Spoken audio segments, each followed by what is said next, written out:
previous exploit situation, etc. So I figured let's just dive into that topic right off the beginning and ask about in terms of exploits and economy ruining types of situations. You guys feeling pretty good about the cycle refresh? Sorry about that.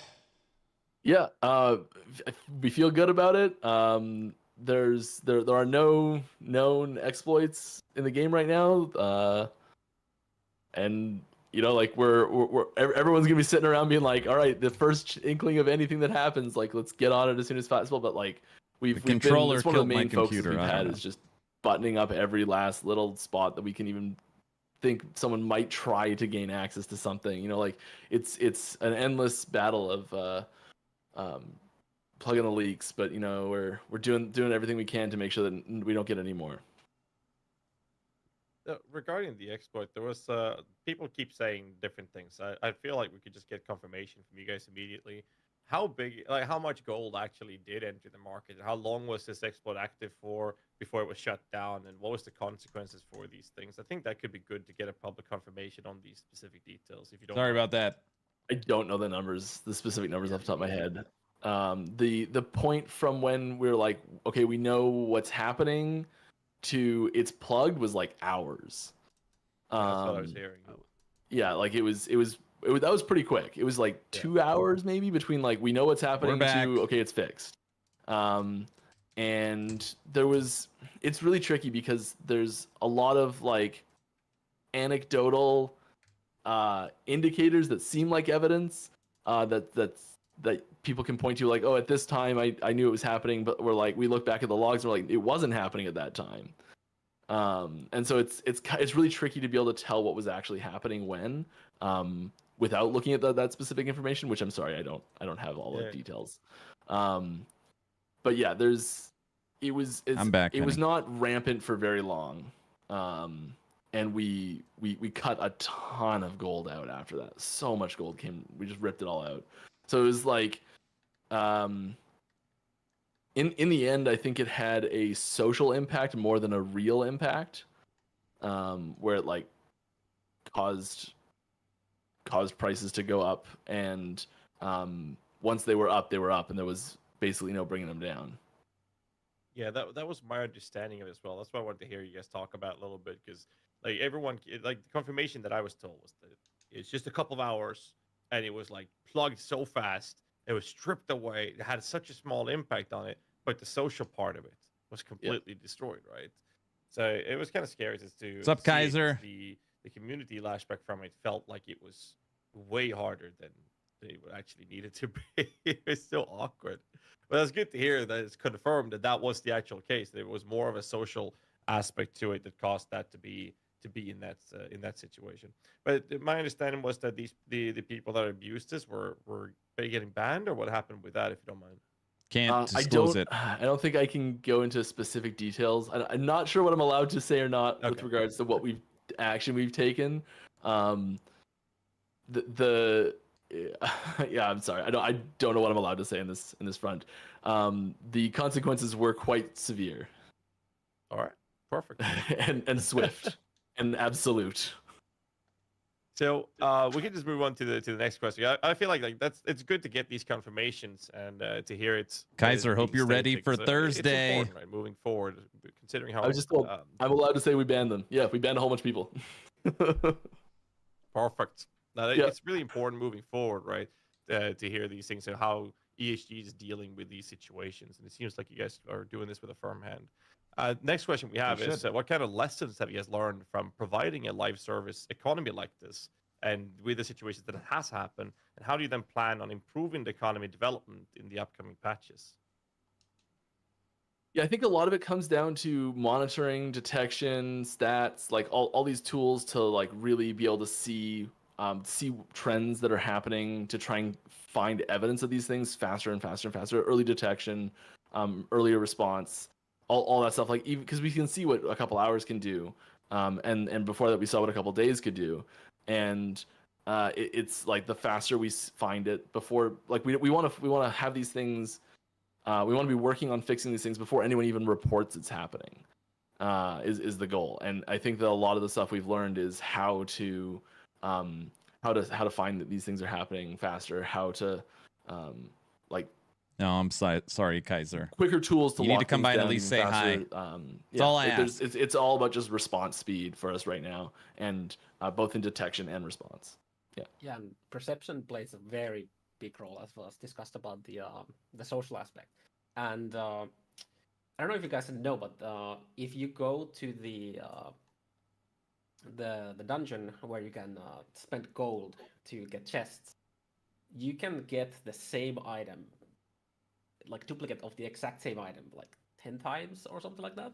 So when we see a lot of like posts where like there's like multiple of the same exact item with the exact same stats on the bazaar, and people are like, the dupe's going on. I'm just like, we need to do something. So I'm not sure if we already have done it. I know we've planned. I think it's coming this patch. Yeah, where if an item was created through like a actual intended game mechanic duplication, like the dungeon, It is coming. Then they now label it. We're just gonna flip the art, and it's also gonna be a lot easier for us to track them. What now. they're talking about is moving forward. When you mirror an item, it'll show a duplicate symbol on it. Detection done before, so they can tell which ones were done legit and which ones are fake. So you'll see if you see an item that has the art flipped on it, that was a legit duped item. Legit duped item. I like that. An intentional game mechanic duped item. A mirrored item. We have a lot of those mechanics, so it's important that players know that they exist and that there isn't anything crazy going on with them. So. Yeah. Okay. Are you guys planning to add in like the same descriptor of where the item came from other things? Like for instance, I noticed you guys added basically loot goblins in the game. You know, you got the loot lizards, I believe is what they're called now. So we'll say like, this one dropped from a loot lizard, etc., and that will help you guys track. If there's, we have some changes to the serialization in the back end on how it works, but we won't say specifically. The loot lizards don't have a thing that says where they came from. But if there's something that restricts your the way you use the item, so that's the big thing with COF and MG, how it restricts how you use the item, that does tell you where it came from. So yeah, it's more of a, if it's going to change how you use it, then yeah, we'll tell you where it came from. But for the most part, we don't really have a thing saying where it came from now. At least not visible to the players. The cycle refresh that's coming up, I notice you guys are doing a lot of UI changes as well. UI scaling, for instance, seems to be a big one. And I noticed specifically in there, I'm just going to assume you're going to continue to do this, but you're adding like changes for Steam Deck too. Like you're continuing to support and adding additions for Steam Deck. So it's not so much like a question as much as I just want to say, like, I appreciate the addition. How's controller been so far? I'm getting better, a lot better with it. Steam Deck. But I'm curious as to how many people, do you guys have data that correlates how many people are actually playing on Steam Deck? I'm sure someone does. So, like, I'm just kind of curious if it's larger than I would think it is. Like, it's a pretty decent population, or you guys are just putting the extra. Man, like a brain freeze. That happen to do it, because I very often see people say they play the game offline mode on Steam Deck, and it's one of the best ARPGs for that. This is the weirdest looking Golemancer I've ever seen. I logged back into Blade Dancer. Like, yeah, so in the first, we're just getting. Don't worry about it. The first, when we first launched the game. Our Steam Deck sale, before we even had Steam Deck specific stuff, really, people were just getting to work, and we were one of the top 100 games on Steam Deck already without doing anything. And that was what kind of prompted me to say, hey, maybe we've got an audience here on Steam Deck, we should do some stuff for them, because it's not perfect yet, and we are improving that. We should be getting Steam Deck proper verification for that shortly. A lot of the stuff you're seeing here is the lead up to that. Yes, and like the UI scaling was driven a lot by Steam Deck. Because that was one of the big things that needed to be fun and playable, and it was functional before, and now it's good. And yeah, so we're gonna see a few more updates there. I don't think we have the exact numbers. That's fine. I was just kind of curious. I mean, that's more than I would have expected as well. Top 100 is like pretty impressive for Steam Deck as well. And there's a lot of good games to play on Steam Deck. But I love that there's offline mode and it works on Steam Deck. That's a pretty good combination as well. So I wanted to at least Steam Deck is awesome. I hear that. So the cycle refresh is coming up here in 2 days. So I wanted to give you a chance to kind of like give the sales pitch to the people who are listening, and when Ghazi uploads as well. Like, why is the cycle exciting? What are you most excited to have share about, and where are you excited to see the people actually test? And what are you mostly interested in getting the feedback? Just give us a take on the cycle update that's coming out. Give us a general rundown of it here. Have you got this one? I can go first. Yeah, we are adding surprisingly a lot of stuff that you're gonna encounter, especially in Monolith.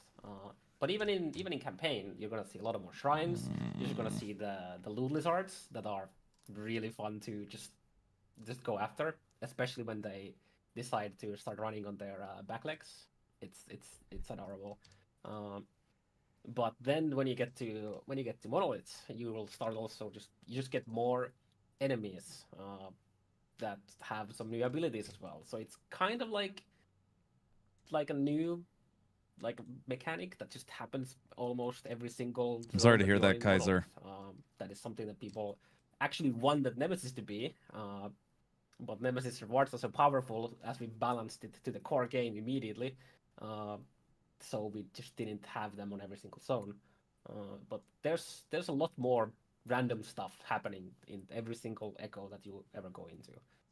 And I really want to see people click on those shrines that just spawn loot lizards and then don't know which one to go after because they spawn a lot of them. It's funny that you mentioned with the loot lizard because it's like when I first read it on the announcement, I was like, "This is just a loot gob.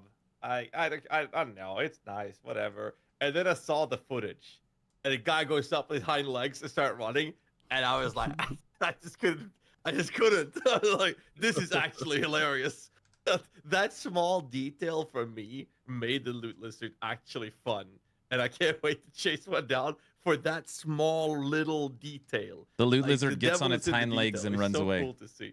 There's also a couple, I'd say 2 little surprises there with the loot lizards too that I'm not sure if we actually have mentioned anywhere. I don't think we said them yet. Yeah, you'll see. Yeah. There's an Easter egg in there. There's some other little things. Something could happen. Surprises. Supposedly a loot lizard could drop a I loot think for me, lizard, or it's like a little loot lizard. The game's feeling a lot more alive to me. I think that's the really big thing is that there's a lot. There's more like, hey, ooh, piece of candy. What's that? What's this new? What's that little thing happening? Okay, that I did that. Okay, what's this little thing that's happening? And I think it's just getting that. That more life breathed into the moment to moment that's happening when you are going through the campaign, when you are going through the monolith. All these little things that are sort of happening around you. Hope it's a beer loot lizard. I think it's gonna hit. I think we're really close to like critical mass of that, where it's sort of gonna go from feeling maybe as you described a little bit earlier, like not quite as super engaging, a little bit of a slog, and we're just on the cusp of being like we're gonna roll over the crest of that hill, and it's gonna be just, hey, there's stuff happening that I can go do things that are fun and interesting all over the place. And I think as soon as we hit that critical mass, and we're so this one might be the one, maybe it's the next one, I don't know, but we're right there. And I think it's really bringing that extra little bit of life, because like you say, the like loot lizards on their own, it doesn't seem like that big of a change, right? It feels What new card, different. nerd? It feels Wait. great. I was streaming on Friday, and I'm playing on the live client build, and there's no loot lizards anymore. And I was like, about 20 minutes in, I almost said out loud, like, why are there no, like, I haven't seen a loot lizard. This is insane. It's been crazy. Like, why am I not seeing any? This feels empty. And it's just like, it's the things you miss after you've gotten used to them a little bit. And I'm really excited for that. And the shrines, there's some really wacky stuff that happens with the shrines, and it's those bursts of like, oh my god, what's happening? This is crazy. That I think it's a lot of fun, and I'm really excited about that. That's what I'm ready for this one. When I was reading through the patch notes, I was surprised to see how many shrines you guys are at. I like that there's more variety, so you're not just running into the same shrine over and over and over and over again. There's like I think there's over 20 player shrines just from the skill side of the ones before we talk about the air Card Shop Simulator, Aaron, early access. I got it. It's a lot. Now I get it. Seems to be a good addition. Go on, guys. Whoever you're gonna see. Yeah, I had just to confirm. I saw some people in chat asking as well. The skeleton leaders that we're getting for the event is only for the event, but the shrines and lizards are core game introduction content. Just to verify. All right, thank you. That was it. They're sticking around. Yeah, there'll be a new thing, like when we start the next major patch that happens in Q1, there'll be a new a big event thing happening that's taking the place of the skeleton stuff type thing. Like there'll be new mechanics that we'll introduce there as well. Yeah. Introduce when? Sorry. With the next major patch in Q1. Okay. The next major So another question we season. have is about dev progression. We come towards the roadmap that was posted, and then essentially we're now deviating from it. So there's a couple questions within this topic. Yes, we start with the planned event is going to last for a month, and Yes. then we have the actual cycle is scheduled to last till some month inside Q1 of 2025. So I guess the first follow-up question is, are we going to see any other fresh cycle Nope. reset events happening between now and the Q1 of 2025? We don't plan on resetting the cycle again between now and then. We like there's the next major thing we've got planned is going to be the major patch in 1.2 in Q1. 1.2. Like I don't want to say there's no way we'll do anything else in there, but that's the next major thing that's planned and announced.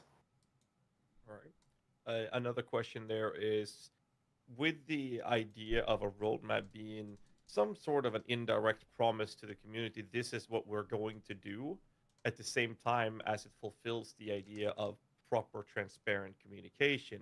Will we see a new roadmap, or is that something you're a little bit hesitant on as a result of this? Yeah, I think we definitely need to address the current state of the roadmap because it is Nothing on performance. like from our recent communication, clearly out of date. Right, like we need to do something there. We need to take it down completely. New league start or 19th. we need to refresh it, update it. It's always the tricky thing with the roadmap because when we released that roadmap, that was we had pretty firm plans that was what we were going to do, and they've changed quite heavily since then. Impossible. And that's like kind of the risk in a roadmap is that you don't want to lock yourself too firmly into exactly what it says, and like all the things that are on the roadmap are all still things we're really interested in doing. Ooh, a 424. The order is the big thing that's changing, I think, and so I really hope we're able to get another roadmap out sooner rather than later. But I don't have a timeline on when that'll be. We do really want to keep up. I think we're really good at communication overall, and I think that refreshing the roadmap is the right thing to do for that. Yep. Fair enough. I mean, that's something that I think a lot of us have praised EHG a lot for, is the very transparent communication. Whether or not that is for the good, for the better or worse, there's always been a transparent communication. So I think that's a good thing from my personal perspective, at least. Thanks. There, a bunch of people before we started the stream were asking about the engine update. And I dug through all of the patch notes and everything. I didn't see anything specifically about an engine update there. I think it was something you guys mentioned in a previous video, perhaps. I should answer all these questions. So there was a couple questions related to that. So my first one I wanted to do before I do the follow-ups is, there was an engine update, and if there was, what in particular happened? What's the general synopsis on the engine update there before I ask the follow-ups? We're in the process of an engine update. Okay. The 1.1.7 that's releasing in 2 days here will not be on a new engine version. This is our hopefully last big release on the old engine. We have switched over internally to working on the new engine now. And so we're working for 1.2. The goal is 1.2 will be on the new engine version. It's still the same engine, just in we're jumping ahead 2.5 years. Damn, we're getting in the wrecked engine's with production. Blade Dancer at 500. And yeah, we're getting a bunch of really cool new stuff with that. So there's features that we didn't have access to before. All right, exactly. That we're able to leverage now for better performance, better visuals, just new tools internally that make us work on the game faster. There's lots of cool stuff with it, and so yeah, we are in that process. It's a really long process. It's actually, like knock on wood, it's going real smooth so far, which is surprising, but great. And yeah, we're switched over internally. Yeah, so it's coming along. Future release versions will have it, but this one does not have it yet. With the engine switchover, is there tech debt acquired with it, but then in the future it's supposed to be easier to roll out, or is there any issues? They're getting related to DLSS and cadence of FSR. the updates in the roadmap going forward because of the engine update, or just pretty much non-factor? No, it should be like once we kind of had there was a lot of work we've been doing for the last 6-8 months to prepare for this. I can answer So everything. that's what we've been taking Not care a- of. Yep. And now we're there. Yeah. Perfect. That follows up on the Yeah, so chat's far, no questions new about info. the engine update. So hopefully they're happy about that one. Speaking of chat questions, we're getting pretty close to the end of the hour. So in about 5 minutes here, we'll start blasting through the chat's questions. Don't forget to leave them in the chat so that we can grab them, put them in the list. EHG is listening and grabbing the ones that we can answer, and we'll have them in there for you. And then I'll shoot it over to Ghazi for the next question before we start that portion. I have two very specific ones that I was curious about. The first one is the priority on the Lich rework that's been in the talks for quite some time, right? And I guess the first question is, when can we expect it? And if able, will you be able to disclose some information on the theme that you guys want to go with in regarding the new skills, since the Lich was left in the dust when the Warlock got released together with Falconeer? Garv, you on this one? That's a carve question. I don't know how much I can say without leaking things, but You're more than Lich- welcome to leak. when you get them, I can't tell you when, but when you get them, Lich is gonna feel much more different than Warlock, instead of just being like a worse Warlock in many cases, like Peace Walk. Yeah, it's gonna get a bit more identity to it. Okay. We are working on there's a new skill for Lich in active development now. So we are working on it. That's all I can tell you about it. It exists. Okay. The other question I had is regarding the Forge Guard, and the Forge Guard recent changes feels great, like the Mastery Passive Tree adjustments. Forge However, Guard. There's still a major problem with the Mastery skills, like namely Smelter's Wrath. Feels like the red-headed stepchild of last Epoch. The fuck? And Forge Strike, sorry, Dave. I had high hopes this game. Unfortunately, it turns out to be a disappointment. Forge Strike feels Ironically, like D4 is Frankenstein improving amalgamation massively. of ideas. Huh, it's interesting. Gimp in the melee attack and the forged weapons are being fleshed out completely, since the skill is split down the middle. Like, is there any info they can give us regarding? I take that any as a of compliment, this? though, what you just said. Sentinel in general is gonna get a lot of rebalancing because of the volatile reversal rework. Because if you have a skill that provides you like anywhere from like 50% to 4 times the damage, and you start changing that. Just that comment, like disappointed in last Epoch, but surprisingly D4 is getting better. This is a game created off Reddit, studio of 90 people, that was designed as an indie project. And the fact that it's even being compared to Diablo 4 is incredible. I love that. But yeah, there's volatile reversal. It's unbelievable.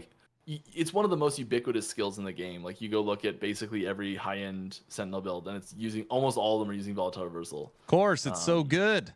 And it's not for the reason that it is originally designed to be used. And if they are not using it, you can switch one of the skills that they have to it, and it does more damage now. Yeah. You can make it Void Knight Yeah, only. It's way too good at doing what it's not supposed to do. Yeah. And so we can't just undo that, because if we're just like, well, it's now crap at doing that thing, use it right, guys, come on, everything else just falls apart. So we've got a lot of stuff happening there. That's a pretty sizable change overall. And yeah, like you say, Smelter's Wrath, other skills, every other skill is having like a ripple effect to go through it based on this change. Fair to me. Sorry, DM. Again. No, you're good. It's all good. You're roasting people. They understand. So we're into the miscellaneous portion of here. So we got some rapid fire miscellaneous ones. Then we're on to the Q&A. Last chance, boys. Put your questions in chat here. So I'm going to go through these. We got 4 miscellaneous questions to hit you with. First one is whether your current KPIs, key performance indicators for last Epoch. I have no idea. I'm far too in the development and design side of things to have any of those official and smart person numbers in front of me. No problem. I'll move on to the next one then. Party Finder win? Question by Aaron Action RPG. Hey, Aaron. Hi. Yeah, Party Finder, I think that's not something that's in active development right now, but it is something that we're interested in doing, especially because we're looking forward a little bit more towards, like you mentioned, Steam Deck, but also console stuff is something that we're sort of eyeing in the future now, and that type of feature is really a lot more important on console platforms than they are on PC. Sorry to close my window. Oh, you're all good, brother. I'll grab the next one. There was a questions about regards to plans for campaign skip. Now, this already exists in the form Name of teams, drop. So I guess the question is, are you guys willing to humor the idea of an even faster campaign skip for alts, and or maybe skipping the extra attribute points that you have to do the last boss Majelka, right, to get? Campaign there's- skip's also our question. Go ahead. To make the dungeons better at doing that than they already do. I wouldn't expect to just like immediately go do monolith, which you kind of can do if you're playing online already, if you're partying up with somebody. But I don't think we are gonna be. EHG's really not gonna backed against say, the wall on you the know, we're never campaign gonna do skip. it, They're but they have I wouldn't 3 expect acts of us the to just, campaign left to finish. They're building the When you campaign. make a new character to start doing other activities. I don't know what they're gonna do about that. I think there's recently been a bit of a shift internally to allow. We've been pretty strict about keeping the idle and passive quest rewards be part of side quests in the campaign only. Yep. And that's been a really key sticking point for having these like the dungeon skips be like actual viable skips, because they are because you still have to go back into the passive quests and the idle quests anyways, right? And so we're definitely softening on that quite a bit. And we're interested in sprinkling those rewards elsewhere, allowing you to be a little bit more aggressive with your skipping with the dungeons, and also improving the dungeon functionality and experience there, that UI UX of the dungeons, in having them be more of a skill-based skip. So like we want people that this is part of that, coming back to the very Thanks for very coming by, start Kaiser. of these questions, is having that early player experience, having a player accidentally find their way into one of these skip situations and it being way too hard and not understanding that there's an easier route is a really negative experience for those players. And so we need to make sure that doesn't happen still. But giving those really experienced players who've done the campaign 30 times a better way to express their skill and get through it with more efficiency.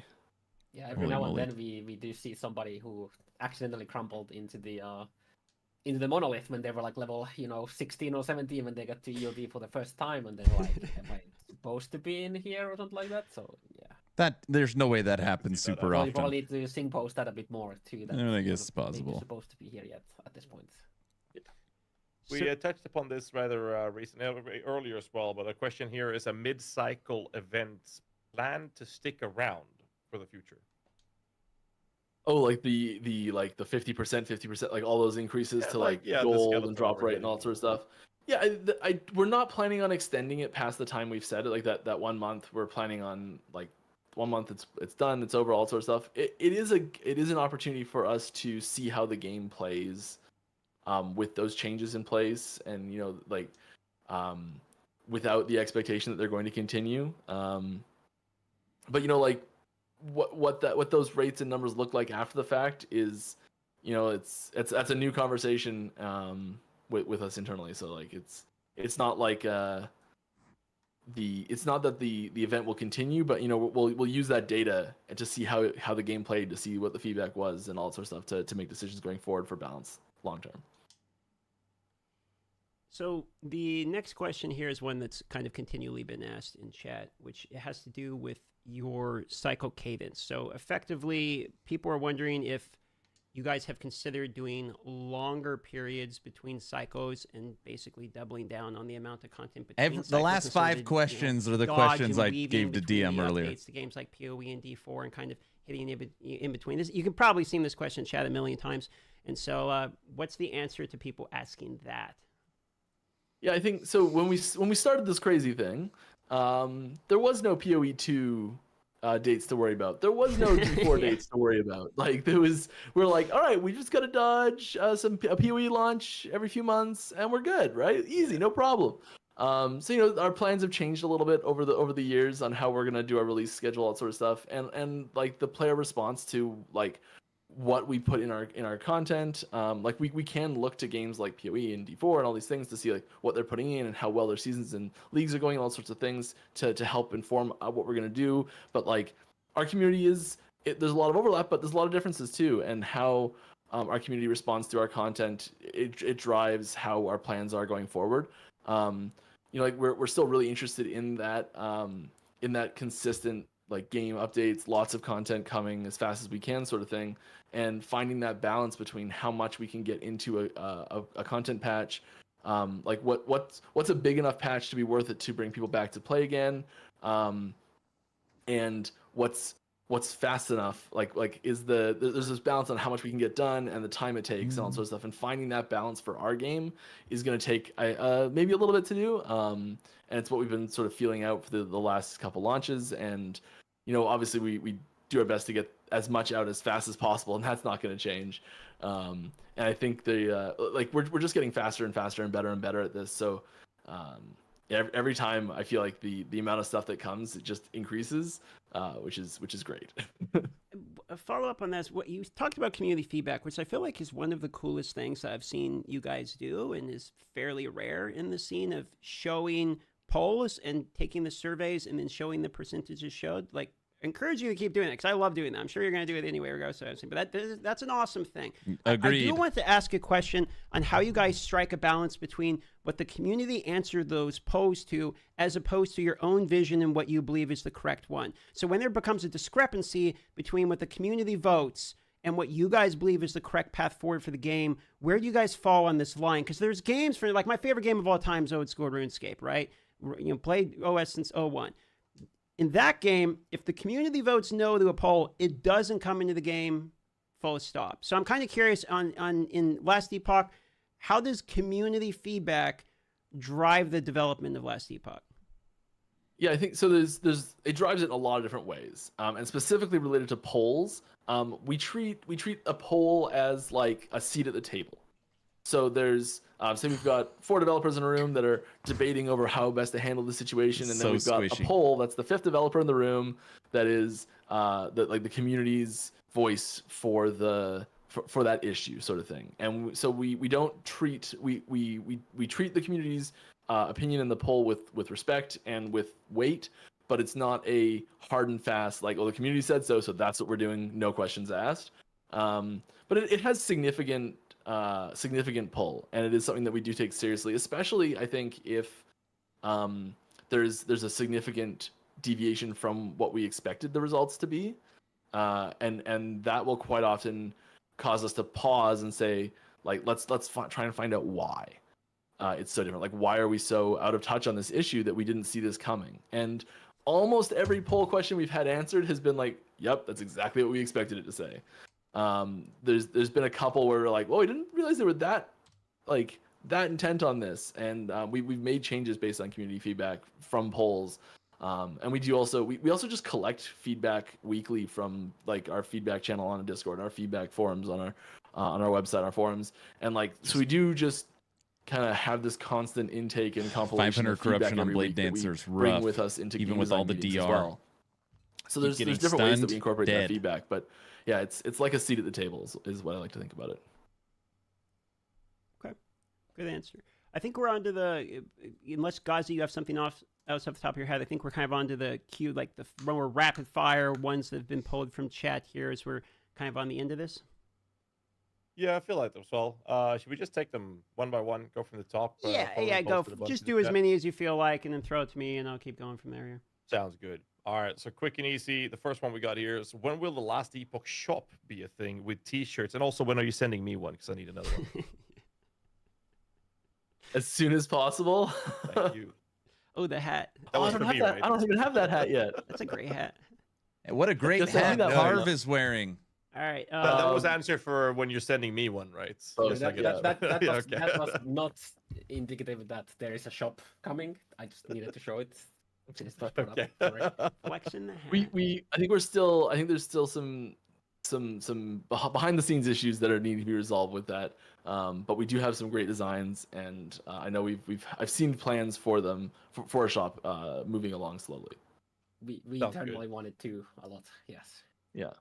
All right, moving on to the next one real quick then. Is there any UI font scaling plan? This is something we talked about before. Could you just confirm that, speaking about accessibility? Yes, that's coming in 2 days. There's UI scaling, and that does affect some font stuff. So yeah.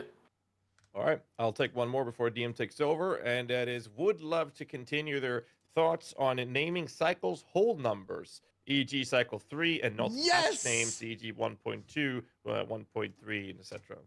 What's your take here? I think the fact that there's enough confusion about it means that we need to really take a close look at it. But I don't have an answer. This one is still cycle 1.1.7, which is the third cycle we've done. Yeah. If you guys in didn't a hear what way, Mike just said, depending on how you label them. Aaron, what cycle are we in? Well, Diablo's in season 5. We're in cycle 1171. Advantageous, I think, overall. Yeah, it is being discussed. Yeah. We do talk about things. Yeah. I'm really hoping that the start of the year, when we do like 1.2 launches and like it's a fresh year, it's a fresh setup, maybe we can like establish a new paradigm there. That's what I'd like to see personally.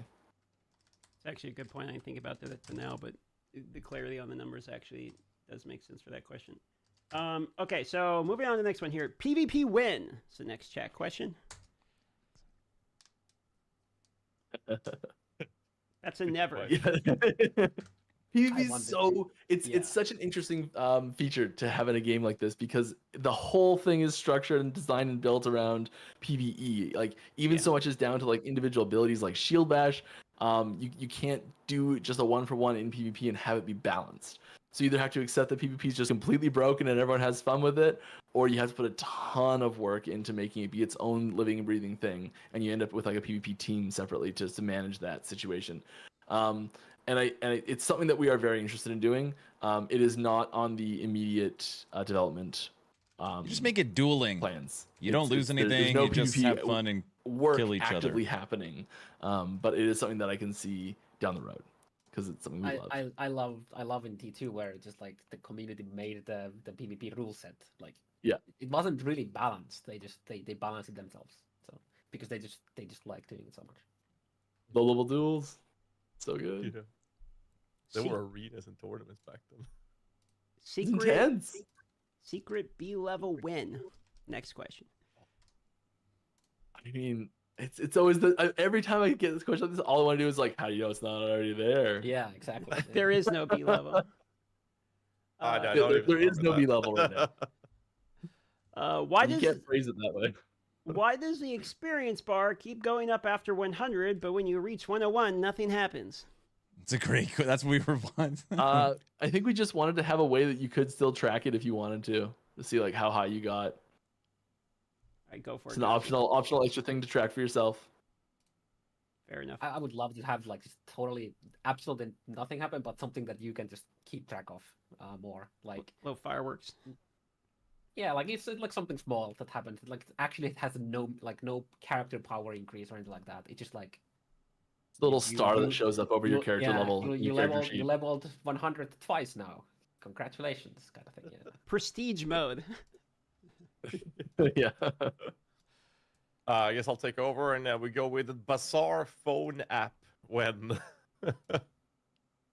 Bazaar phone app, we've really been intentional to keep things out of secondary systems like that. So I don't think we have plans to have a like an outside a way to access Bazaar from outside the game. I don't think that's something we're planning right now. All right. Next question is: will the old supporter packs be bundled like the new ones? I have no idea. Old ones like the new one, you buy the highest supporter pack, you get all of them. But the old currently available supporter packs, like of the supporter packs that are currently available, the ones that are a little bit older are not bundled. Like lower bundled. So like the high tier ones don't have the low tier ones, but the new supporter packs we released do have where the high tier ones include the low tier ones. I don't think we're planning on changing the current configuration of supporter packs that are available, but we could bring some of those back in bundles in the future. Yeah, right. That's the right answer. That's a good answer. Are there any plans to put out more items behind specific levels of corruption, like Omnis requiring 200 corruption? Are you on that one? I mean, we already did that. Technically, Yeah, in 1.1 with the Aberroth uniques, you don't really get there without getting the Aberroth, and getting the Aberroth requires a specific amount of corruption. So I think we are up to doing stuff like that, yeah. Yeah, every monolith boss has those, and yeah. All right, next chat question. Is there a timeline for visually improving some classes? Primalist, for example, the Druid Shaman seem to be lack a lot behind a lot of the other classes, both in gameplay and visually. Motto updates, they're asking. Yeah, there's always new VFX. I think that the biggest thing is VFX, and we are working a lot on skill VFX right now, skill like MTX as well, and like new VFX for old skills, glow ups for like Bear and Sabretooth, and like there's definitely abilities like this that need new things, and it's not just VFX as well. It's also like SFX and just little things here and there. And so yeah, we are the way I say is everything's always on the list. And as you take something off the top and you fix it and make it awesome, it goes to the bottom of the list because eventually it will be out of date again once you fixed everything that was after it. So yeah, there's definitely some room there for improvement, and we are doing that. We've recently expanded some of the VFX team. That's working out so well, which is so great. Yeah. That's good news. All right. Next chat question. Is COF progression getting buffed? The event, you'll get way faster COF progression and MG progression too. So yes, the for the event specifically, and we'll see how that feels. That's gonna be a big part of observing how things feel for data collection in the future. But yes, this event increases the rate that you advance through COF by about 125% with the two buffs combined. And for the people listening, the event is Thursday, 9 9 a.m. PST. I don't think we need it. They will be having a cycle refresh with some new additional content, quality of life, etc. Update to the game. Next question from chat. Are balance changes just planned for bigger patches, or will there be some more minor balance patches in between these larger patches?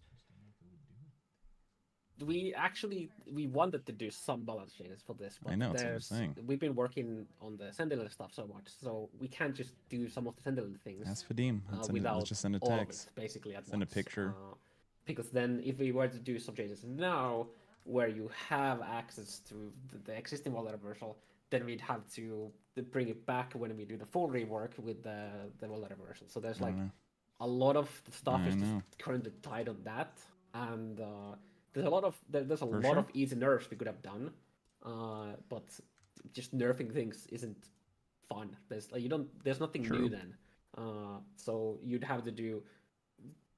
We can't sort my tabs. Enough Stonks. time and enough changes we could do, and we just didn't find. There, I'll sort my keys. They're already sorted.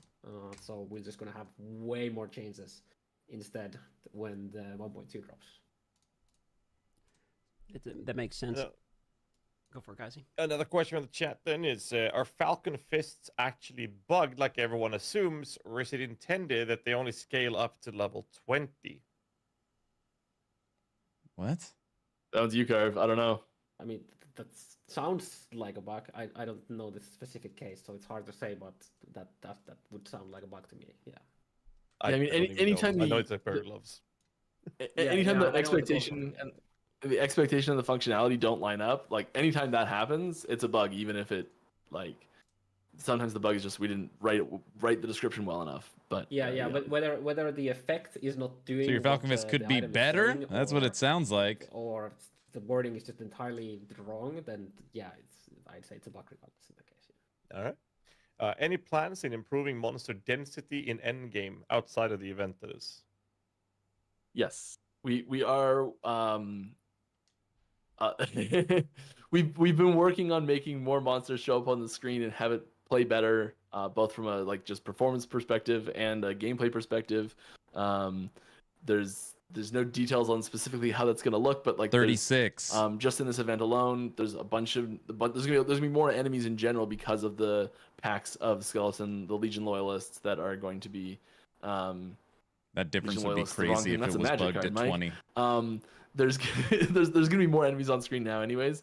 So you'll start to see a little that squeaking in. Are the scheduled cycles 3 to 4 cycles per year something that ESG wants to achieve post 1.2? What's the plan moving forward I there? think that one got answered, right? Didn't we ask It them that? is. I think we asked them out earlier. I Past danced around 1.2?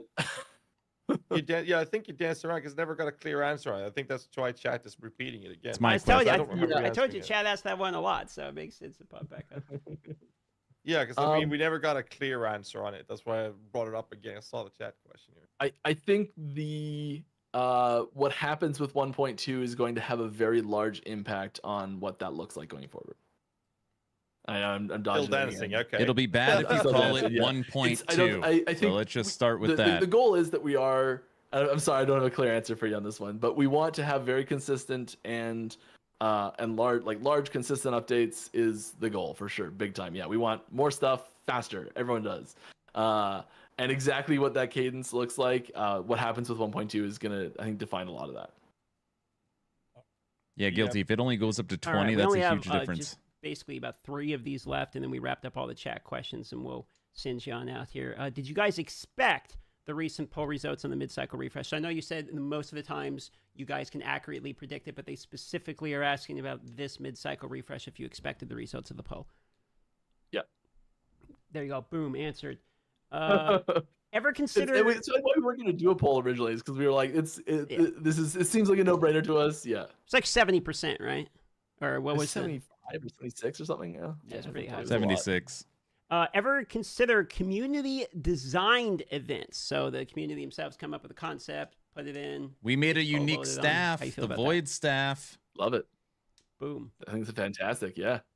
Okay, 2 questions left. I'll blast through these. Flicker Strike build. Is there any you like the Flicker Strike style of gameplay? You gonna consider adding it to Last Epoch? You guys Too talked about this fast. They a lot. don't like it. You want this one, Car? Yeah, Flicker Strike. It's an interesting because like, Last Epoch is a lot slower game, like the overall pacing is than PoE is, for example. And Flicker Strike doesn't really work unless you have an endless stream of enemies that you can just like through. And True. We don't have that very intentionally as well. That we don't want it to be nothing but enemies that you just like click and everything just vanishes immediately into like dust. So Flicker Strike as it exists in PoE is most likely not something that you're gonna get, I would say. Yeah, it makes sense. We do try and evoke a little bit of that feeling with Blade Dancer abilities and that like that high mobility battlefield. Like I guess the fair version of Flicker Strike, we try and get that feeling in a little bit more with Blade Dancer abilities in general. But yeah, the end game juiced Flicker Strike is not really there's a lot that need to change. Juiced. Okay, last question we got from chat here. Do you foresee allowing cross-class skill use, skill tree speccing, including build diversity, or will the skill system kind of remain rigid between the classes? I think there's room for it. I think there's room for it specifically with like an item that gives a specific skill cross-class. I think that would be where you'd want to tackle it. Having like a bow that grants some ability so that anyone can use bow abilities, like something like that, or like an item that grants an ability. I think would be how we'd want to do that.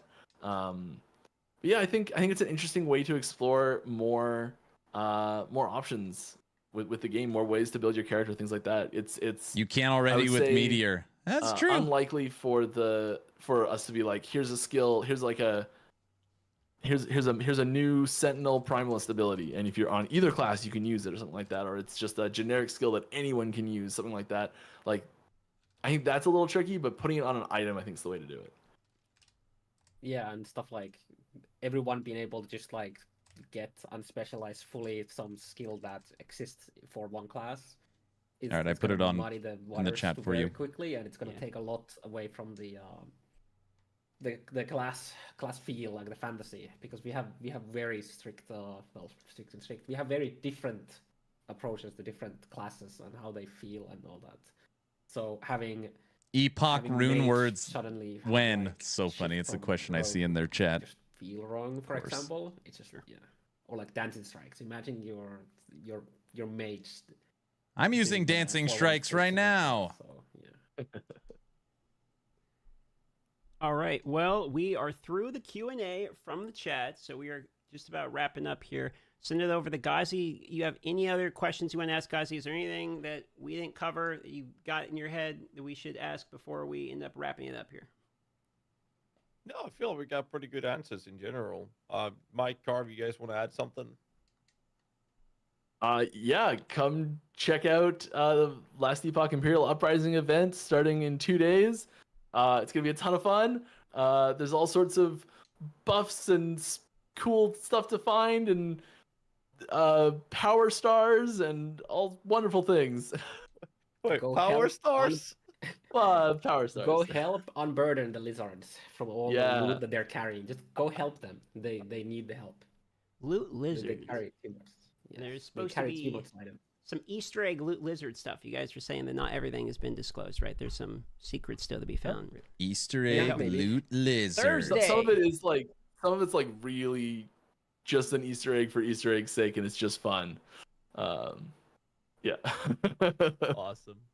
Well, Thursday at 9 a.m. PST, the cycle refresh begins, and you can play the Imperio event update as well. Thank you to Mike and Carv for coming on for yet another podcast. Appreciate you guys taking the hour plus here and donating your time to answer the questions. I was thinking about doing a Much dev chat appreciated, this guys. version, Hope but there was y'all no have a new wonderful info. Day. And I like to at the end of it ask you guys: is there any questions you wanted to ask, or anything you want to bring up? Any last shout? You shouted out the event. Do you have a question or any last comment you want to throw out there before I send you on out? I'm gonna go kill Aberoth in the event in hardcore solo. Either of you? This is the question that we left off with here, right? Well, I'm flying out. Challenge. I'm flying out 1 a.m. PST on that Thursday, so I will be gone for the first 4 days. When I come back, I'll check it out. How about you, guys? Well, I intend on playing something that's way out of my comfort zone, so I'm not gonna play hardcore. That's for damn sure. I'm gonna do a cast on crit, void damage, meteor sork. So there's no way I'm ringing that in hardcore. Ghazi That not sounds playing a awesome. minion build? I think it's gonna perform. I'm not confident Cast because I on haven't played it crit, before, so I gotta play meteor, test it. void source. I mean, that sounds really sweet. I'm looking forward to seeing that one. No minion build. From DM, Ghazi. what's your? Are there any classes in Last Epoch that you haven't really explored that you're interested in exploring? Ooh, that's a good question. You go first. I haven't really done much with the mage, to be honest with you. Like I did a little bit of the Spellblade. What is it? The Rune Master. The one's kind of like the Invoker. I haven't tried that yet. Rune Master, yeah. Rune Master. Yeah, Okay, give it a it is Rune shot. Master. I didn't know if it was Rune something. I haven't really tried the Rune Master. People keep telling me to try that one because it's a lot of fun. I kind of stuck to the Sentinel. I did the Void Knight. I did the Forge Master. I kind of stuck to that basically every time I played Last Epoch. So I would like to check out the Rune Master because that one's been pretty highly recommended to me every time I Ew, played it. Rune Master. You have one you recommend, Mike? I mean, Rune Master's great. My favorite, personally, I'm a sucker He's for a rogue. Rogue. I always gravitate back to it. I think my go-to start this time is I'm gonna try a throwing build for a rogue. I haven't done one in a little bit. And then the other one, I usually run two. So the other one I'm doing is Ghazi. I'm going with yours. We're going Necromancer. I haven't decided exactly which variety. I mean, it's gonna be golems or wraiths, I think. But we'll see what happens. That's fun. Like I've always been Multishot like a is my caster kind of field guy. master, so I'm just gonna play Multishot, I think, if I'm gonna play it. Golems. There's only Especially one because way to run It's not golems. very Aaron's popular, will. so makes me feel even better about playing it. So. That's fair. All right. I've always been like a caster kind of guy. It's like been stuck with like playing Warlock, Necro, and I've done a lot of Sork stuff.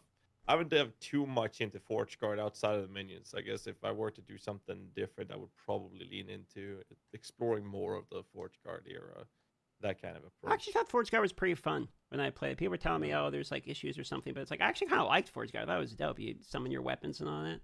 Thematically, it's actually a pretty cool class. Yeah. Still want to get the weapon summoning to be more. I really want to get more of the unique effects from weapons into the weapon summoning. That's one of my goals for this year to try and make happen. I don't know how it's gonna work yet, but that's one of my goals. Yeah, the floating weapons feel cool, and also remind me of back in the day. There was okay, this is like a random side bit, but back in the day, in RuneScape Classic, like in 01, one of the best places you would train had just floating axes, and they were just like magic floated axes. So I feel like, oh, I'm going back to the roots of that game when I'm playing Forge Master against some of all these like floating weapons.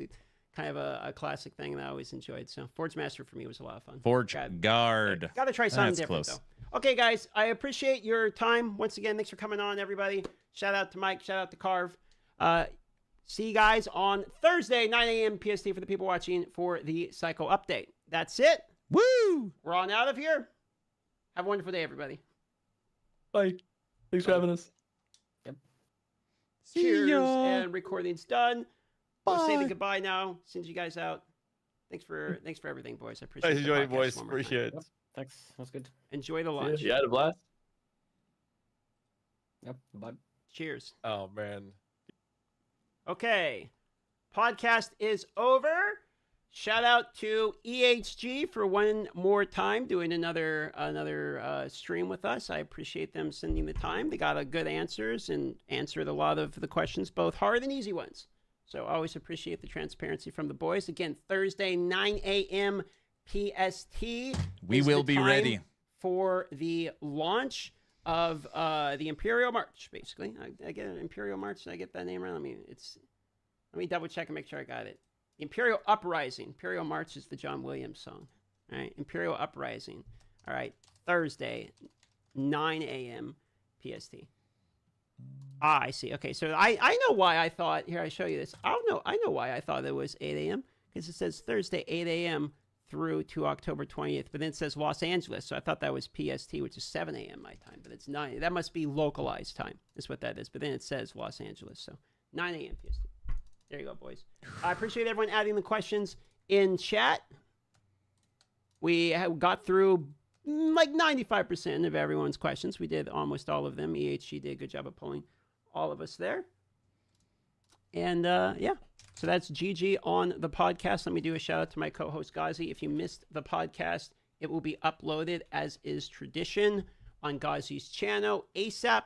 I will be uploading the VOD of that to him, and he will be uploading on his channel sooner rather than later on YouTube. I'll get you a link for the YouTube as well. Here's a link to Ghazi's YouTube channel in which you can find the VOD on in case you missed the podcast as well. So there you go. There that is. All right. And let me make sure I'm getting this VOD uploaded. And how did you guys feel about the podcast? You get pretty much everything you wanted answered? You excited for Thursday? All right, Mr. DM, we out. Bye. Hello, everyone. Sorry about my stream restarting. I don't know what happened. Is Judd hosting this Friday's dev chat? I don't know.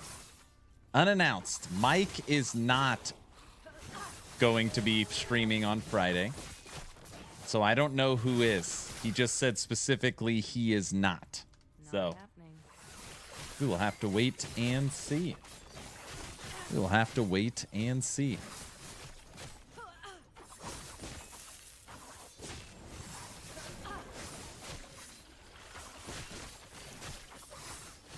Normally, whenever there is a legitimate dev stream from EHG, I'll do a recap video. Knowing that I already have 3 other videos I need to finish, and the game is down tomorrow, and Subathon starts Thursday, I do not plan on doing a recap video for that podcast. And just to be fair, there wasn't any new info given. So, obviously, I stay on top of the EHG news. I could have answered literally every question. Yeah. So, still good. Hello, if you unclick the Harbinger box, he still appears. I've never seen that. That'll only happen as if on the first one when you're unlocking the Forgotten Knights. I've never seen that. Him appear after unchecking it. Never seen that.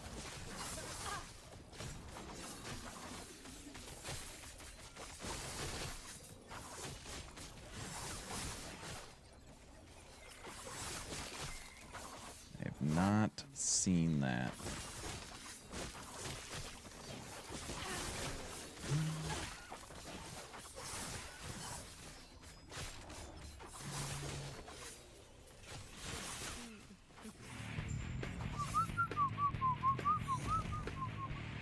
Oh, well, looky who we have here. Darth Microtransaction. Why, thank you so much for the raid. That's very kind of you. Of course, we were watching live your podcast. I thought it went really good. My turn to give you the shout out. Everyone from Darth Stream, welcome. My name is Aaron, the owner and operator of the YouTube channel Action RPG. And yeah. Oh, this is the guy with the bad questions. Gazzy, listen. This is what I will tell you, okay? That question gets asked over and over and over again. And honestly, they need to move to 6-month cadences. 2 cycles a year with a decent mid-cycle event. They can't compete with PoE 1, PoE 2, and D4 with the 3 to 4 month content, which just continues to have them delay. So, like, you know, the last one was supposed to be 3 or 4 months. It was 4.5. This one was supposed to be 3 or 4 months, and it'll end up being 6 or 7. It's just better to set the expectations. That's basically what it is. Lot of yapping. Yes, I know. Thank you, honey. But anybody that's new here, I'm a full-time content creator. I stream every day but Saturday. And that will be changing because this Thursday, I'm kicking off Subathon number 2 for the last Epoch event. So we have a brand new community event in Discord where we will be hunting. It'll be a treasure hunt event. Sign-ups in general chat, announcements, and last Epoch chat. We've already got 75 people signed up for the new treasure hunt. So we have a new treasure hunt, new mid-cycle refresh, and new subathon, all starting on Thursday. I expect it to be crazy. What the hell is going on?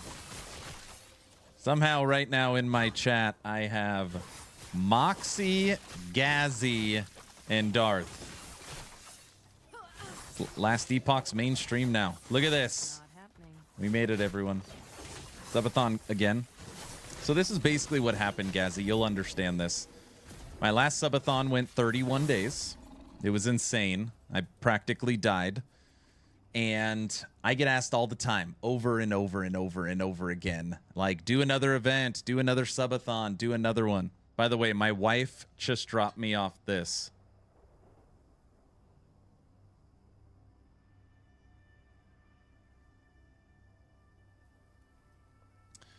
Over and over again, do another subathon, do another subathon.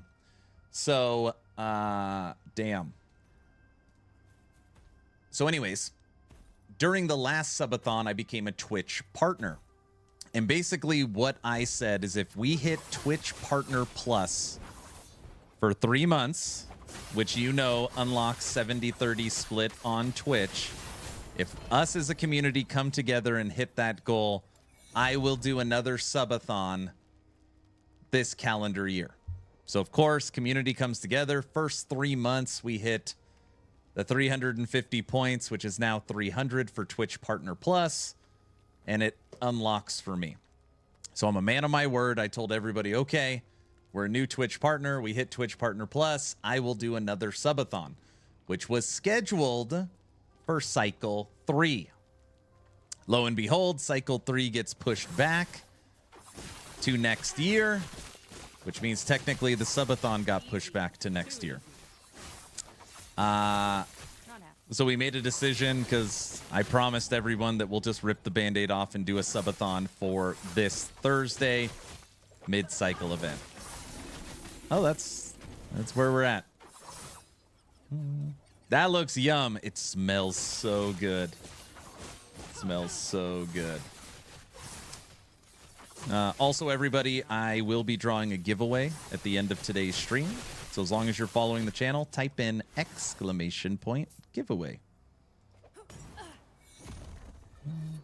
Best wishes for you, man. Hey, thanks so much, Cassie. I appreciate you.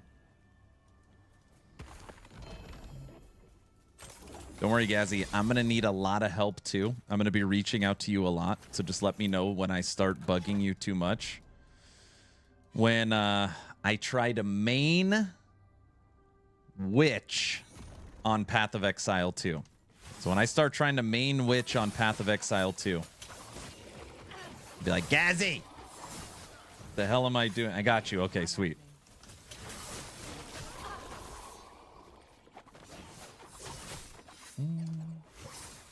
I'm also trying to get better. Being someone that grew up with Diablo 2, legitimately 25 years keyboard and mouse. Point and click, keyboard and mouse. So I've been trying to build this new muscle here with the controller. Trying to build this RPG muscle. I think I'm going to try PoE 2 controller. I don't want to deal with WASD movement on the keyboard, so I think I'm going to try and rock controller. Not happening. No way you're going to try and main Witch. You knew that already. Come on. Come on. Not happening. I'm actually getting way better on a controller. I have 3,500 hours in Last Epoch. And without exaggeration, if you asked me a week ago, I've never, ever, ever played this game on a controller. So Medic in my chat was like, you got to play it on a controller, so I've been practicing. Dude, this is me exactly. WASD doesn't work inside of my brain. Yeah, this is a topic we talk about a lot. Why not just play point and click for PoE 2, which technically is going to be an option? Go watch any gameplay trailer on Path of Exile 2. And I played Path of Exile 2 in Germany at Gamescom. The game is designed for WASD. The idea is that you can move and shoot simultaneously. You could strafe. Kind of like if anybody's played like V Rising, right? Which there's nothing wrong with that. But it's just different. It's different. So there isn't any plugin for Ellie and Twitch, right? No way to peek a character. No, there is not. They've talked about that kind of stuff. It's just low on the totem pole. Right now they're trying to get end game and bugs and performance and servers. So the kind of Twitch integration, they do Twitch drops, but like that level of integration isn't there yet. Missionary class WASD only, so if you want to play click only, you can't use the entire class and weapon skills. Yeah, it's just not the way the game's designed, so I'm not going to play it point and click. Console controller, then use all the benefits of the PC for PoE 2. It sounds ridiculous, but like even Last Epoch, right now, messing around, I'll play on the controller, and then for inventory management, I'll just like switch to the keyboard and mouse for like seamlessly switching, which sounds so dumb. So I use a keyboard, mouse, and controller, but I mean, I can do all the stuff on the controller if I need to, but it's just so much faster inventory and item management with the keyboard and mouse. Tavern talk already over. It's done. They do shorter. I think it's about an hour, what they schedule. Me and Frosty LaRue, we've had 6 episodes of our podcast. Ours go like, they're scheduled 90 minutes, but like, if they're like, I think, I don't know, the shortest one was like an hour and 45. They just go longer. Not happening. How do I search characters in PoE tools? Yeah, you can do that.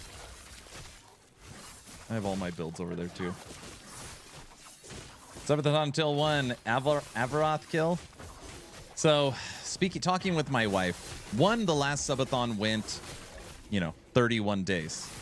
And I had to reel in the time extensions twice. If I didn't reel in the time extensions, I say this with complete confidence that it would have never ended.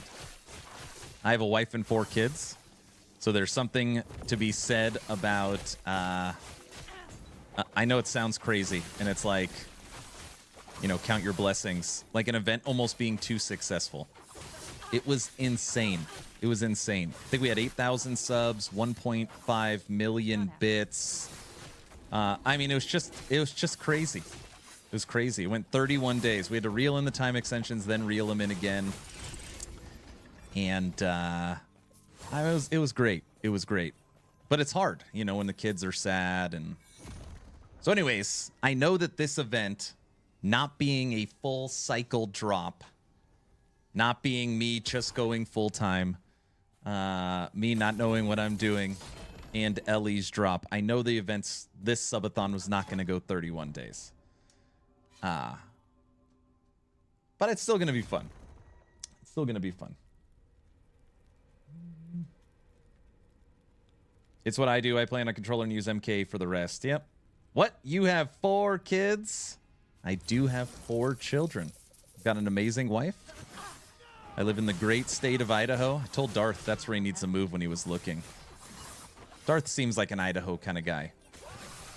I don't know. Maybe, does he like potatoes? Maybe that wouldn't work. I don't know. But, yeah, I got a 18-year-old turning 19, 15 turning 16, 12, and 9.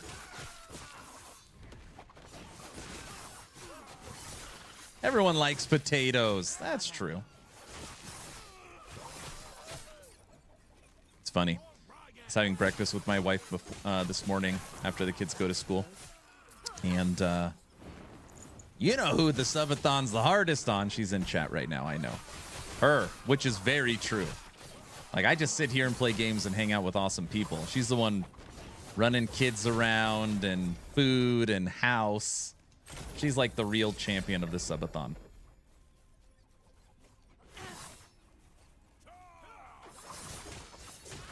Aaron, you want another coffee? Yes.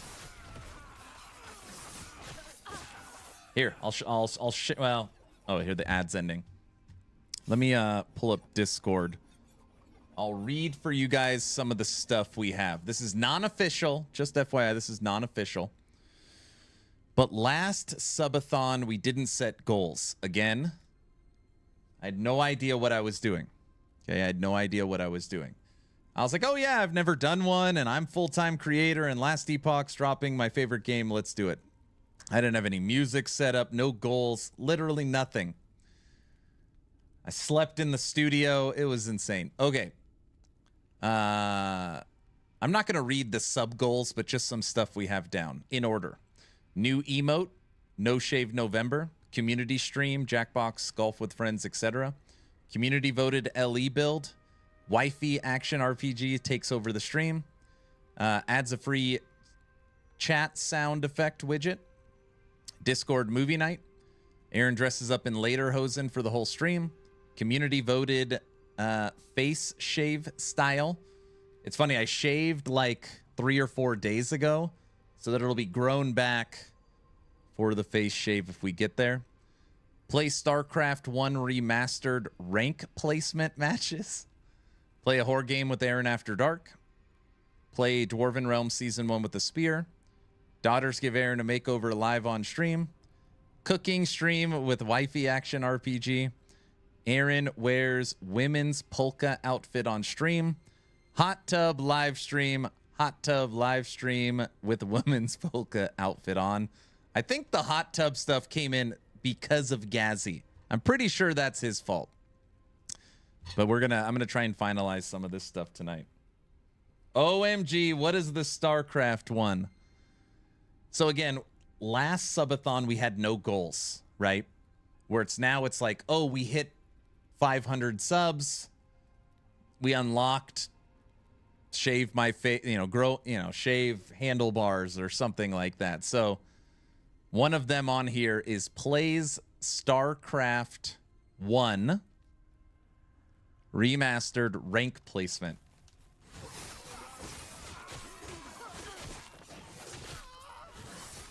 We'll see. I thought you would like that one. Zallard, so when Guilty was working on these challenges and little goals, he wrote rank placement and campaign for StarCraft 2. And I changed it to StarCraft 1 Remastered. I think I'm better at the first StarCraft. And I know it's not a very popular opinion. I like playing OG StarCraft over StarCraft 2. Not that I have any problem with StarCraft 2.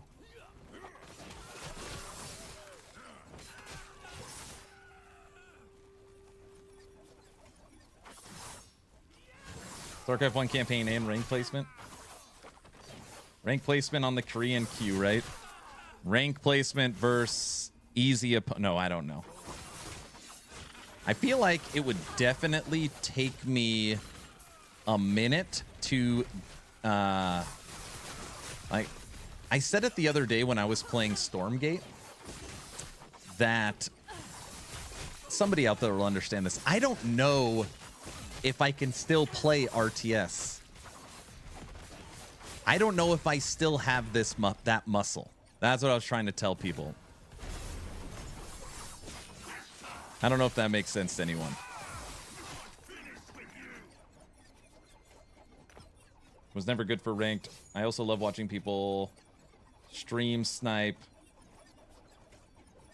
It just takes time to relearn. Nope, I'm old for that now. Yeah, that's what I'm saying. I don't know if I still have the RTS muscle. I just enjoy playing on the big screen TV, so console now is an option for cross-platform possible. Oh, you're talking about PoE 2. Yeah, for sure. In the video for PoE 2, when they're trying to sell you on a controller, it was actually kind of interesting. It was like, yeah, you're done on your PC, save, exit, walk over to your couch. If you want to relax, pick up exactly where you left off. That's pretty cool.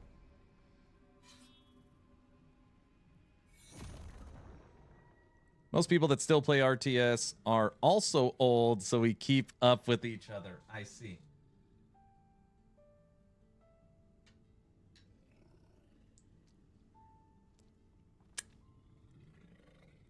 I'm sure StarCraft would be fun.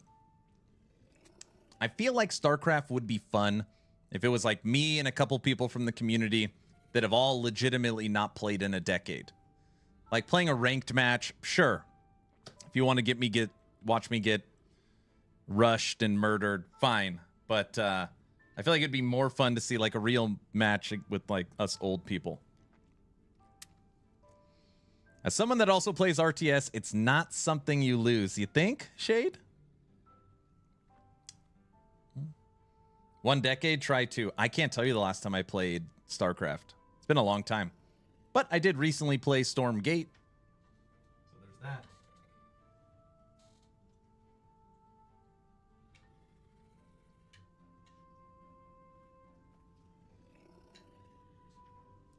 This food does not taste bad.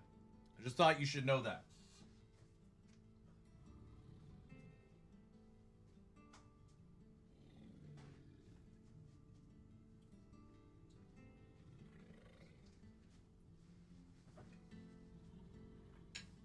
Checks out.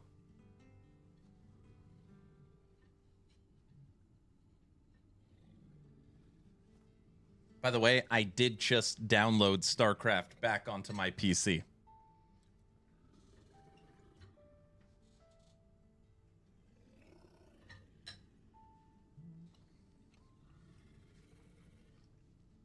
My stale chips taste bad at work. Hey, for the people that are still here from Darth's stream, does Darth have a go-to lunch? Like when he's streaming, does he eat? Like a Taco Bell guy? No, he's too skinny. He's is he a Chipotle guy?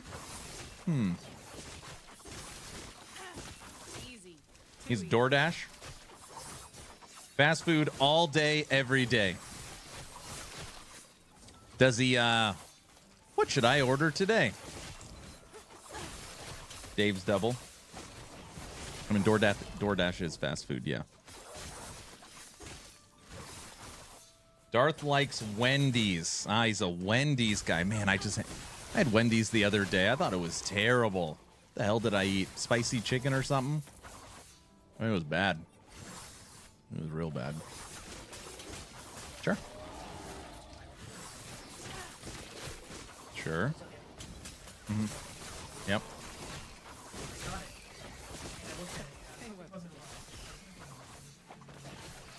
Yeah.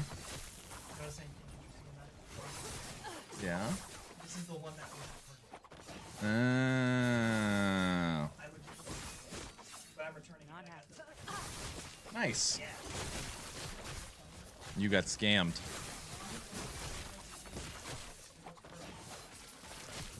Very different.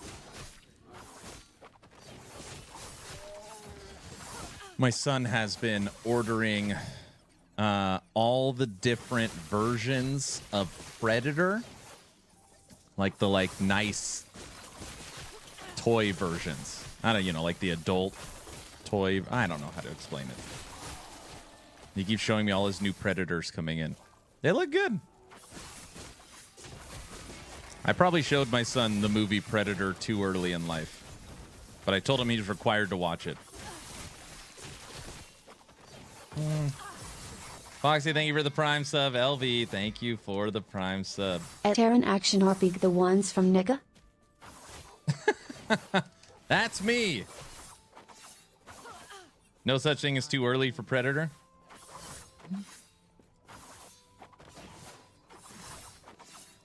Predator is great. Of course it's great. How was the podcast? Podcast was good.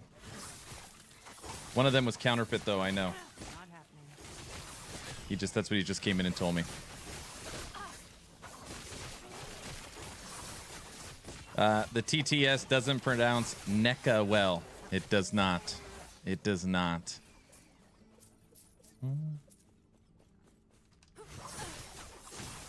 You caught that, huh? Well, we know what it was trying to say. Zallard made me take a double take. Oh my gosh.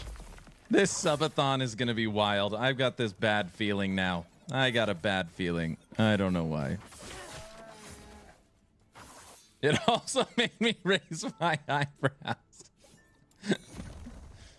Oh. Came and looked really quick. We all heard it. I don't know what you're talking about. I'm just eating soup.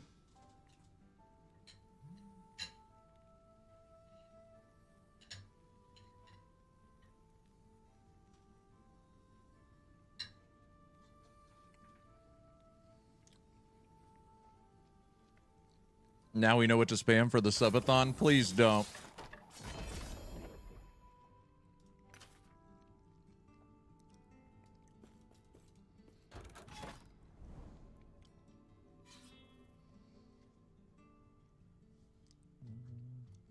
He looks like Wendy? No.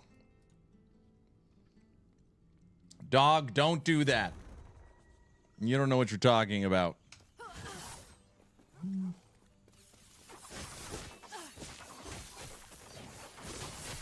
Okay, so let me break down the current plan. This stream, by the way, I've been streaming for much longer than an hour and 23 minutes. The stream went down during the podcast, just FYI. But today's going to be a shorter stream because you just put it next to here. Thank you, honey. Today's going to be a little bit of a shorter stream because one, I want to make sure I'm spending time with the family before the subathon. And I just want to continue to prepare. And there's still a lot to do. But anyways, today will be a little bit of a shorter stream. I still have 3 videos that are supposed to come out. My new Blade Dancer Dancing Strikes, my updated Golemancer, and my top 3 builds for Cycle Refresh. So you should see 3 videos coming out before the subathon. Tomorrow will be a shorter stream, likely only a couple of hours, to show off all the menu boards and goals and achievements we'll have for the subathon. And I'm going to make a build planner for Warlock. So I'm going to work on a build planner for our build. Thursday morning. I don't know. Probably kick off. Get the kids to school. That's 8:30. Sit down with the wife, have breakfast. Realistically, probably 9:30. Subathon starts, and it'll be fully uncapped. So it'll go until the clock hits 0. Which, by the way, I haven't even looked at the marathon timer yet either. What build am I playing for reset? What build are you playing? So I don't have a build. I'll figure that out tomorrow. But I can tell you I'm going to play Warlock. I love the Warlock. I have not played a single second of Warlock for Cycle 2. That's what I'm going to look like. That's what I'm going to play.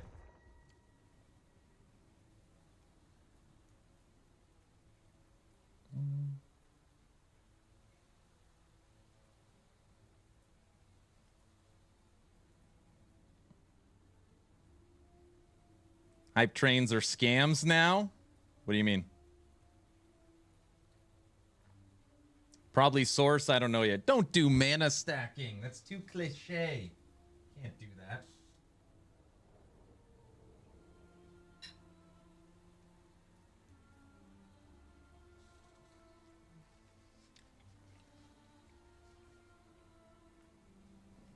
They don't appear on good moments.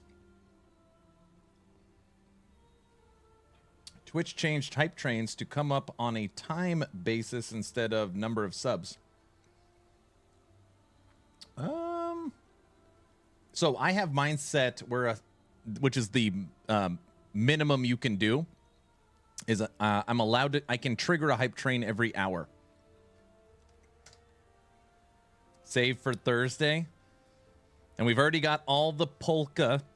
Well, I'm going to have more, but I've got 12 polka songs and 3 yodels all set up. I'm trying to set up, automate everything.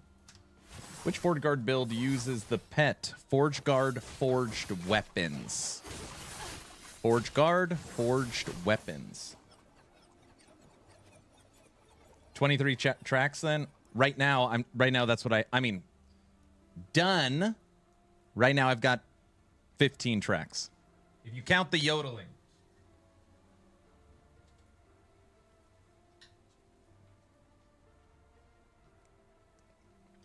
Good day, friend. I secured my substitution for Thursday. That's what I like to hear. Don't forget, everyone, I will draw a giveaway fairly soon.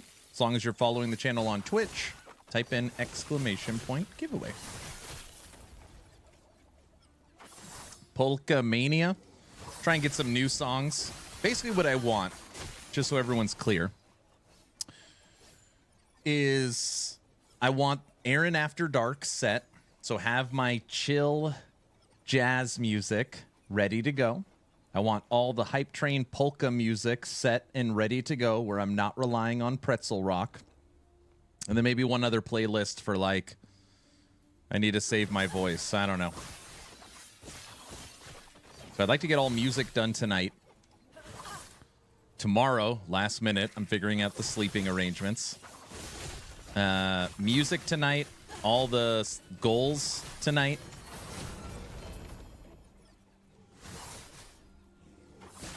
I got to figure out marathon timer, which hopefully that won't take too long. It's basically still set up. Like the same marathon timer is still there. It is.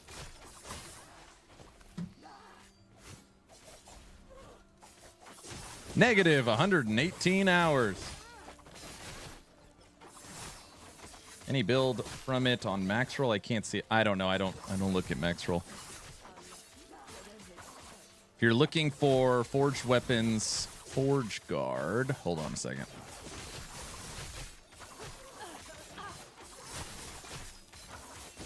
Die. Good night. !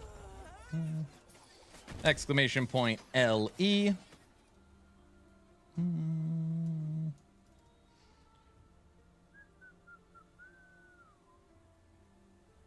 Forge guard, forge weapons. This will kind of get you pointed in the right direction.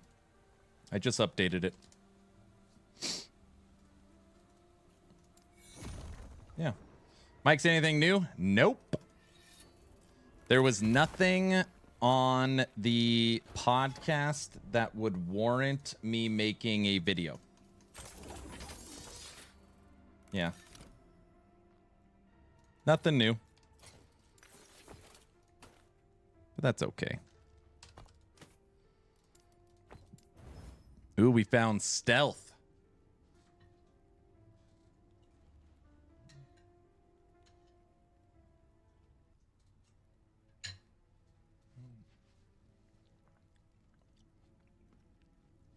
Every once in a while when they go on a podcast that has 500-600 people watching, I actually hope that they, you know, that they do. Like, bring, hey, we got something special for you guys, Darth and Gazzy. Take a look at a new unique coming, a new something. I feel like those are super missed opportunities. Gets a conversation on YouTube going, gets a conversation in the Discords going, gets a conversation on Reddit going. Hey, did you see the new thing? Just seems like such easy marketing wins. I don't know. I could be way off. 100% agree. I agree. It's the kind of stuff EHG really struggles with. Like, think for a second. Even if we're 4 months out from the next cycle, 4 months, that's 16 Fridays.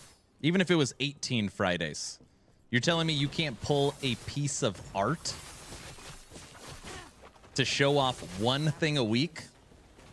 You probably have 700 things, you know? Not happening. And it won't spoil anything. I don't know. Dude would have lost it, right? Should have given Gazzy a teaser on Minion. Hey, Gazzy, and we were actually thinking about you. We know you're the Minion guy. We wanted to drop a world-exclusive Minion teaser for the future. Oh my gosh. You're right. That's even like next level.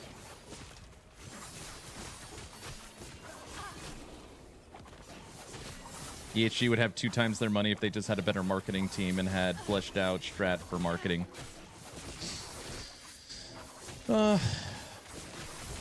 Just recently, I have pretty good communication with their marketing team. I can't share anything. I mean, they do have a sound strategy moving forward. Just, yeah, just like any other corporation, you know, you've got the people that recommend, and then you got the people that make decisions, right?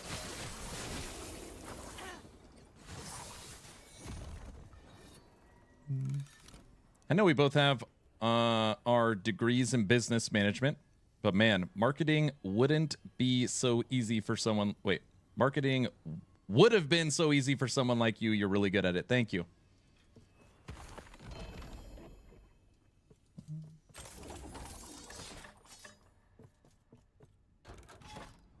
Yeah, business management. I don't think it is broken. We get good drops, otherwise would not be making it. Aaron would be great at marketing for Ellie. I mean, in this extremely small box of this singular game in this genre, yes, I would probably be good at supporting a marketing team for Last Epoch.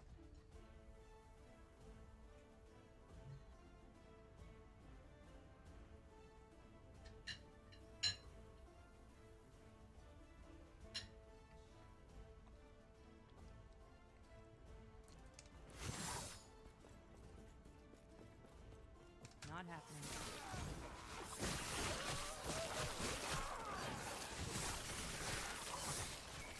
I need to apply for a job at EHG.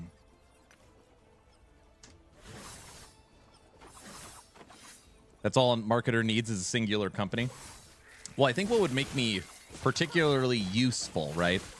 I'm not going to say I'd be good at it, but particularly useful in this situation is I follow every piece of news from Torchlight, every piece of news for Diablo, every piece of news for PoE and PoE 2. I know it's trending with the content creators and streamers. I hear what Quinn and Asmon are saying. You know, I just I follow what's happening. Not happening. And I'm sure their marketing team does as well, but I don't know. Not happening. You should volunteer, bro. Pioneer the first LE creator program. Well, here's the thing. I am currently pushing as much as I have ever pushed, helping work on internal dialogue around changing the names of the current cycles. Again, on Thursday, per the marketing, because people always like, oh, Aaron, you're like such a liar. Such a liar. Check this out.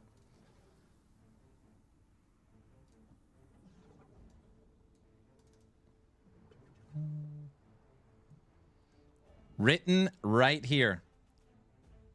The 117 cycle. It's the first 3 words. I am working on the internal discussion around updating the current branding of cycles. Because again, the average person says, oh, cool. The 117 cycle begins on September 19th and will be continuing until patch 1.2. Listen, how many people know what that is? What percentage of the gaming community that plays action RPGs, plays Torchlight, plays Last Epoch, plays PoE, plays Inquisitor, Martyr, Hero Siege, right? Diablo, know what this sentence means?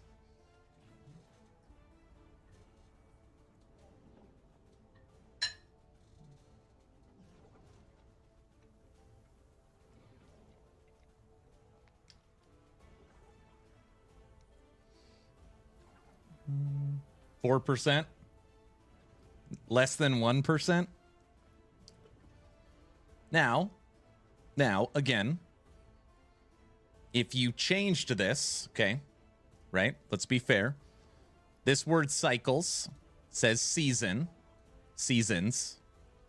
and it says the 2.5 season, halfway through season 2. The 2.5 season begins September 19th and will be continuing until season 3. What percentage of the gaming population would understand that sentence? Now, there'd be questions. What the hell does 2.5 mean, right? But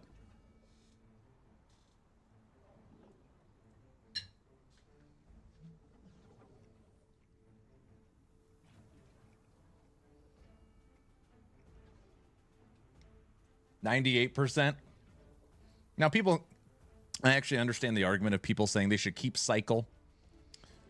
They should keep the word cycle because it's different than PoE and LE, and they're doing their own thing, and it sounds cool. And for a long time, I was actually really okay with this. Okay, cycle is LE's thing.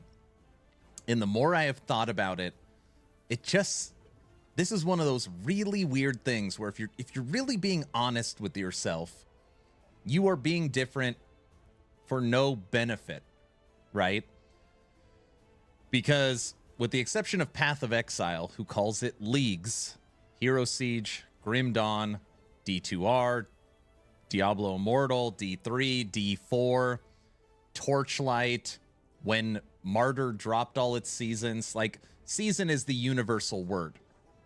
So I do think this is one of those moments where, yeah, cycle would be okay if you gave it a whole number, but just calling it season and the number would be such a big difference. Will the ward system for bosses be changed in the up-and-coming patch? It won't be changed in the up-and-coming patch. I do feel very strongly they will change it, though. They have talked about how, from a functionality perspective, it is semi-working as intended, but from a visual perspective and actually playing it, it is not. Different just to be different. That's exactly right.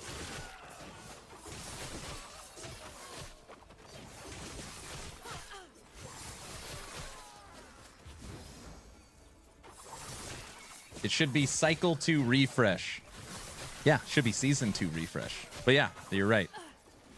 Because you read that sentence, and it's like, wait a second. You're telling me we're in cycle 117? Yeah, that's exactly what I'm telling you. Cycle 117. Are we going to lose our faction progress? So here's the thing. Everything you have done right now, okay, will all carry over to Legacy. Legacy and Cycle are identical games, okay? They're the exact same. The reason why you play Cycle is because you care about the economy, you want a fresh economy, or because you care about the leaderboard. Other than that, the games are identical. So if you don't want to start over, you don't have to start over. You just continue your progress in Legacy. If you want to start over, obviously you can. It'll be a completely fresh start. Just like a new season. Yeah, but there'll be a boost. Yeah, you're going to get a boost. 50% boost. Okay, then I'll keep playing because all of my characters are MG and I will not be able to play if I cannot use my gear. Oh, yeah. Yeah, you would just continue your progress in Legacy if you don't want to start over. I like all the boosts they are adding. I know, I hope the boosts don't feel too good, where now it's like I can feel losing them.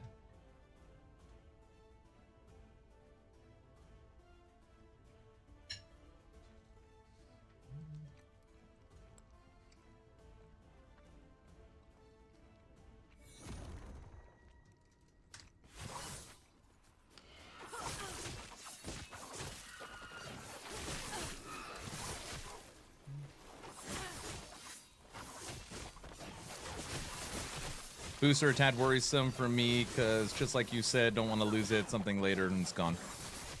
Yeah. Those ones are hard. I feel like for a mid-cycle event, you could, like... I don't know. You guys can correct me if it's weird. Start every character at level 50, you know? Start at level 50 halfway through the campaign. You can do weird stuff, and I don't think people really care. Halfway through a cycle, season, league, I feel like you do whatever the hell you want. Don't do a paid boost. No, you can't do that.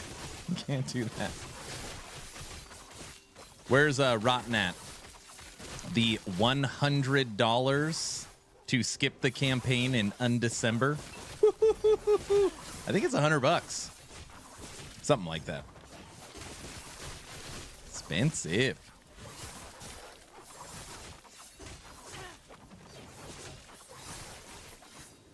Just said do whatever you want. Do whatever you want that doesn't involve pay to win.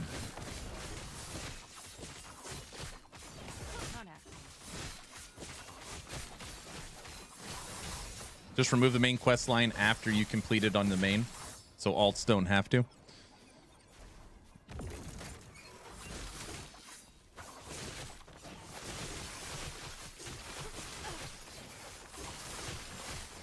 You know, it'd be crazy. What if all alts always started with the passives and idols? So your second care, let's say, let's make a requirement. Once you have one character on cycle, hit level 100. So you had to grind to level 100, which a lot of people don't do, by the way.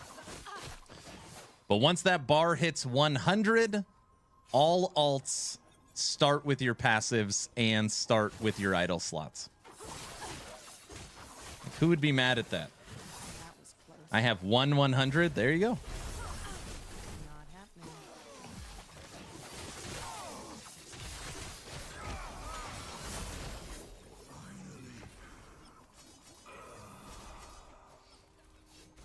Most tunes stalled out in the mid 80s.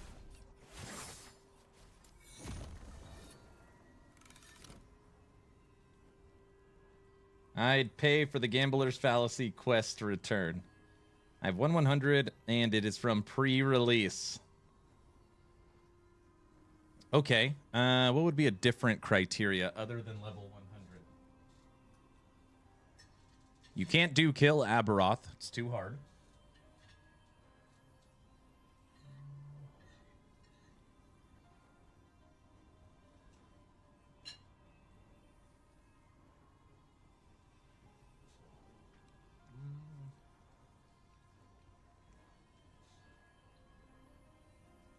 What about rank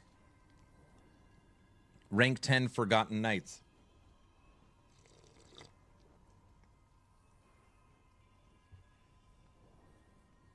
Very easy to understand.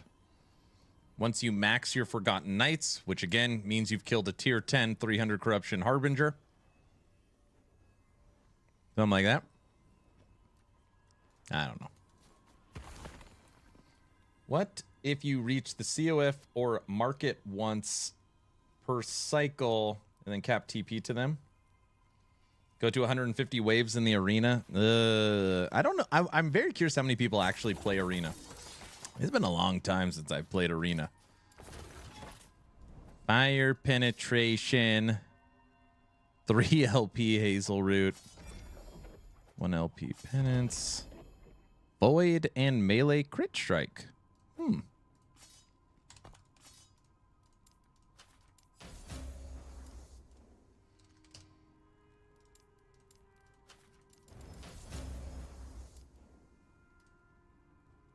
Void penetration, void damage, melee crit strike. All right, we'll keep you. Arena's fun, but need more incentive to do it. EHG is always been scared of the arena. I don't know if you guys know this. They're afraid of putting too much reward in the arena and too much progression. For the simple reason of you've created a spin to win board, a build, and you've got your macro on your keyboard, and you go to work and leave it running, and you come back, you've got all your stuff.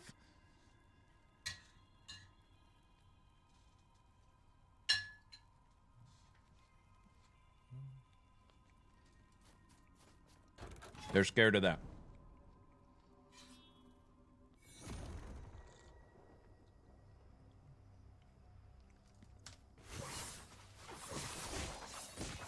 If I was a gambling person, I don't know, maybe I am a gambling person. I think what they're going to do is just basically leave it how it is. They're already making dungeons easier to clear by making them 30% smaller. Okay.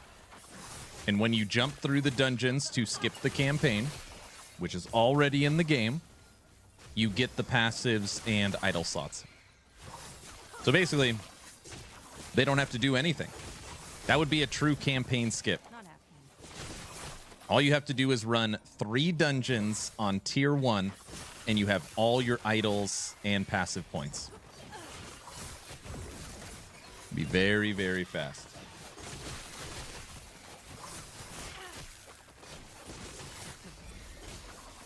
I think that's what they're going to do.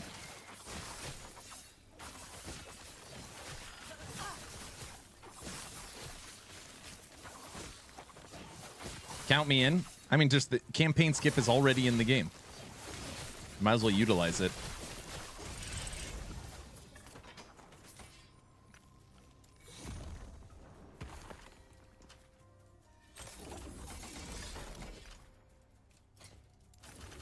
We're supposed to be playing Golemancer. What happened?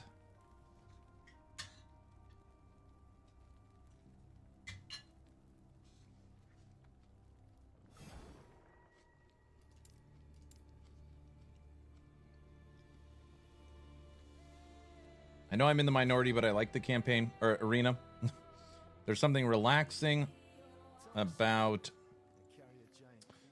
the simplicity of a bunch of enemies come at me and release a big yellow number after a work shift. That's fair.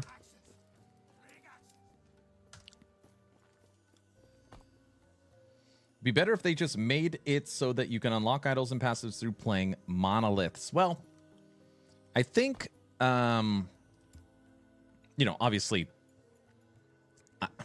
sometimes when I'm talking, I'm trying to be like realistic, right? I think the realistic thing they are going to do is make it where jumping through the dungeons gives you idols and passive points. What I would like to see, which I've already pitched, is you see the main island, end of time, and you've got this this little right side to get to the monolith, is that there is another bridge here. So maybe like right here, you got 1, 2, 3 islands. And this is adventure mode, but whatever the hell last Epoch wants to call it. So if you want, you can go through the campaign. If you want, you could jump through the dungeons, or you can go left of the monolith to your leveling islands. And I would hope that they would actually make them different too, like different than what we're used to.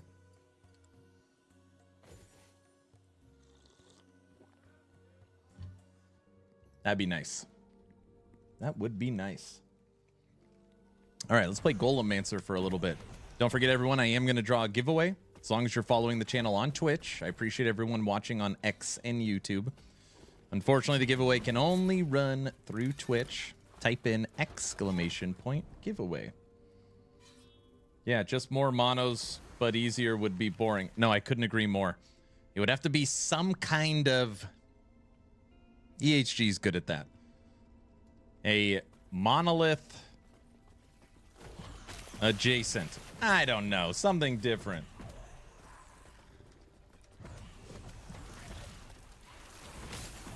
I'm sure they already have ideas. Oh yeah, we're leveling our Weaver. First damn thing. Channeling resistances.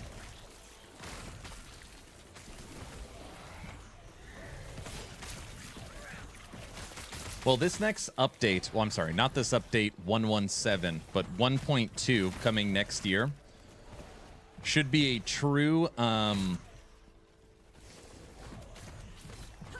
game changer. We're getting Chapter 10. We're getting the end game system Primordial Hunt. We are getting an expansion of the Monolith of Fate. We are getting an update to Weavers. We're getting Primordial Uniques. We're getting unique False Echoes.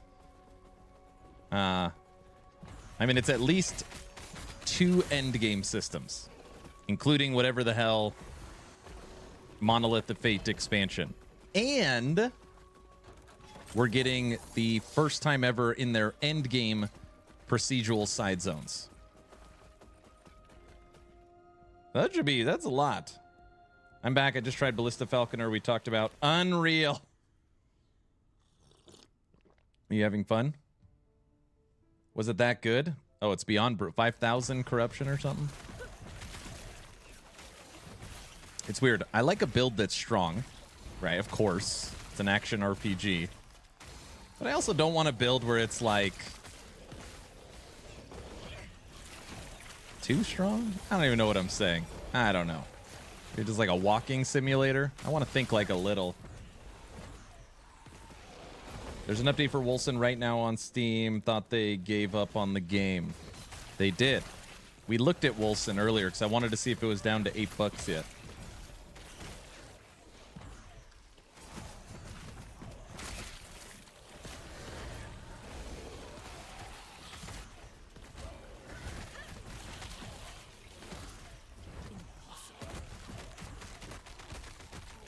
I should spec into Ballista Falconer just so I can go kill Aberoth 20 times and get the drops. It's not a bad idea. Honk honk, thank you for the follow. Now that you're following, type in !giveaway.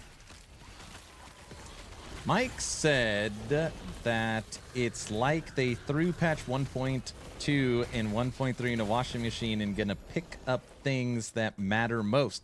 So it doesn't sound to me that everything in 1.2, 1.3 is going to come in the patch. If they would just combine stuff, you don't need to choose what it includes. I agree with what you are saying, but on the roadmap is the main points, okay? You have to understand that these, normally they put out 30 to 40 pages of patch notes. I would guess that all the main things coming in 1.2 and 1.3 get in. I would guess that all the main bullet points get in. But the stuff getting thrown in the washing machine is probably a total of 70 pages of patch notes. So maybe they don't get to the update of the Lich, that was scheduled for 1.3, something like that.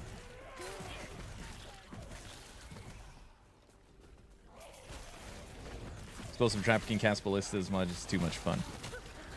Why are you cheating like that, Shh. Shh.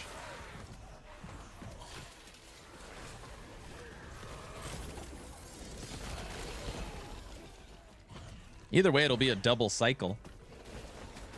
So you got to remember that Cycle Season 2 came out July 9th. July 9th. And we're getting Season 3 Q1 2025. Let's just say February. That's like an 8-month cycle. It better be damn close to 2 full cycles.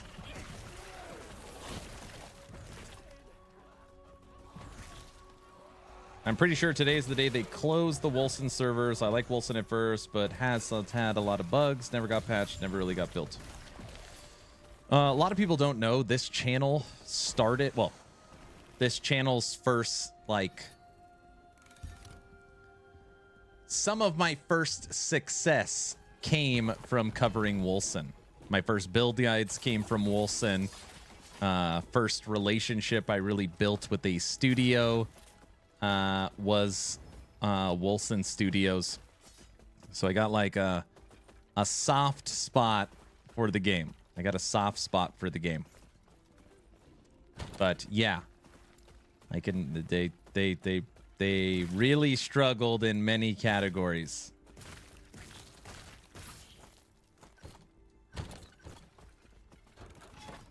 Damn, sorry, not trying to talk trash. Oh, no. You don't have to say sorry. Me and Wolcen Studios no longer have a good relationship. When the stuff stopped getting fixed, when the communication broke down, when the game-breaking bugs kept happening, when the,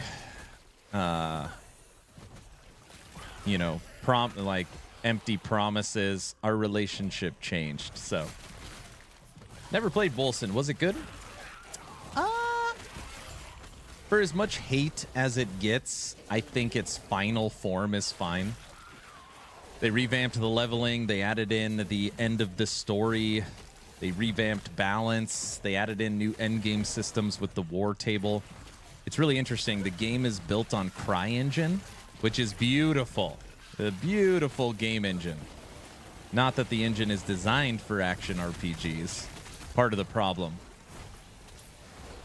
And my videos and my content on YouTube always did good on Wolcen because a lot of people thought that way. Like you could see that this game at its core could be something special. And you were just waiting for that update, that bug fix, that new season, that restructuring of leadership and changing direction. Man, this game could be absolutely awesome. And, it never came. Aaron, do you know if PoE 2 runs on a weak PC? I would guess yes. Just to be clear, knowing that the game is designed for next-gen consoles, as long as your PC matches the specifications of a new Xbox or PlayStation, you're probably fine. I played every major update. Yeah. Is the reset already there? No, 19th. Starts in 2 days. 2 days. You mean the PS5 Pro? Here we go. With the AI blah blah. What does it have? Something. Ooh, could I seal that? Oh, geez, I can critically success it. Triple fire?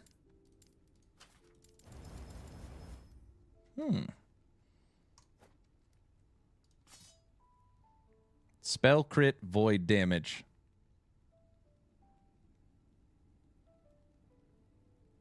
Man, we got to give up on the Weavers. We're going to have to pick something different. It's not working. T80 4080 Ti minimum is my bet. For PoE 2, no way.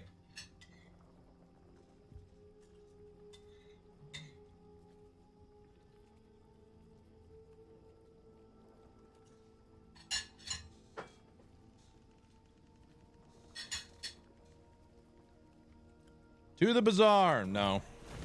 I've given up.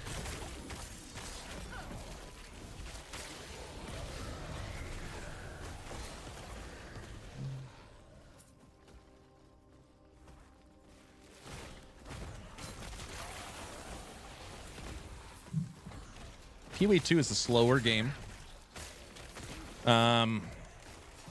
Visually more stunning, but a lot less screen clutter. They really want you to see those details, unlike current Path of Exile.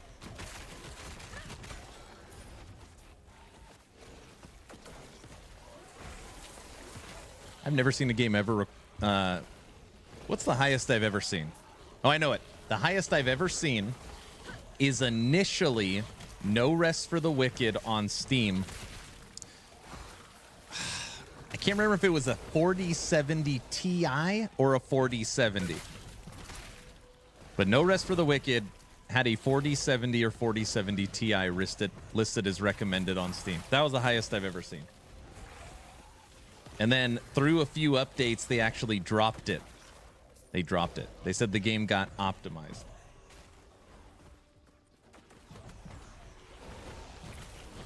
I really like Wilson, but the reset patch was the final nail in the coffin for me. It's funny.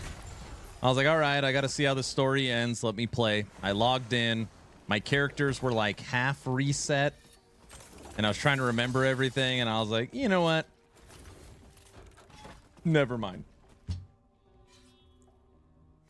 That's why I don't play PoE 1. Looks like a light show.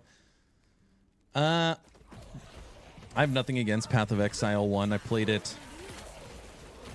as my main game for a while. Not insane. I have 1,640 hours, which I know is noob level for Path of Exile.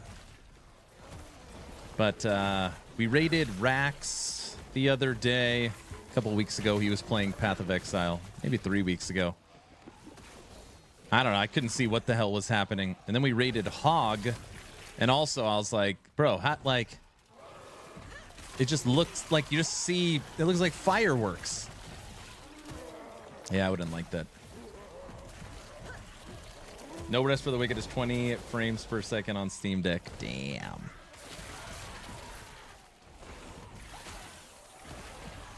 Could you explain what exactly the reset does? I've heard in the first 2 days more drops, or is it worth starting LE for the first time on the 19th? Okay.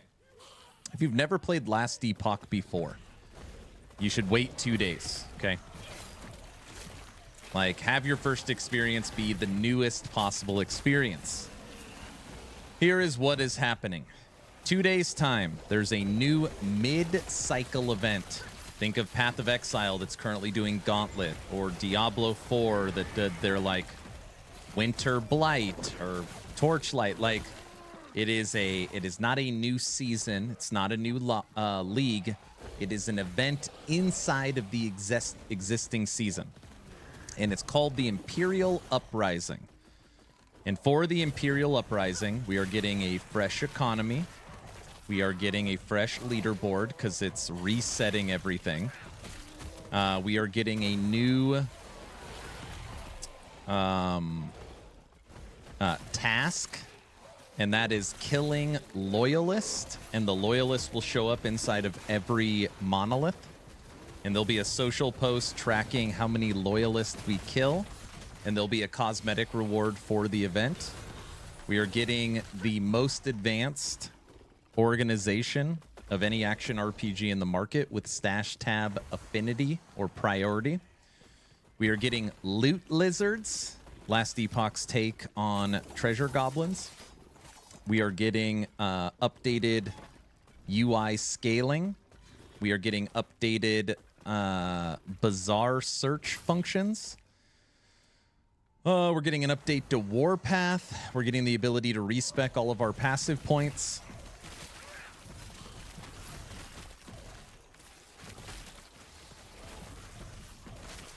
We're getting 28 new shrines. So this is a shrine right here. We're getting 28 new ones.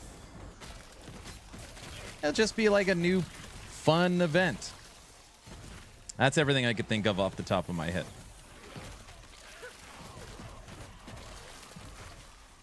Stash tab updates are hype. It would be a good debate, but it is of my opinion that stash organization, crafting, and loot filter, LE is #1 in those 3 categories across any ever made action RPG. #1. They own crafting, loot filter, and stash tab. That's my opinion. At bare minimum, they're 1 or 2. I think they're the best in all 3. PoE 1 is all about speed. Got to go fast, yeah. Tried a few times to get into PoE, but I just keep bouncing off. Yeah, I don't play in groups on PoE 1 because just playing alone could give me elderly abuse or a seizure. And again, for anybody out there, my brand new treasure hunt event starts on Thursday. I know a lot of you have already joined. So the eighth action RPG treasure hunt will be kicking off on Thursday. Sign up is in the Discord. You go to general chat, last Epoch chat, or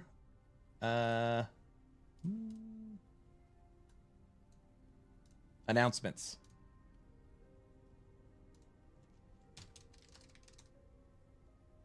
And you hit interested.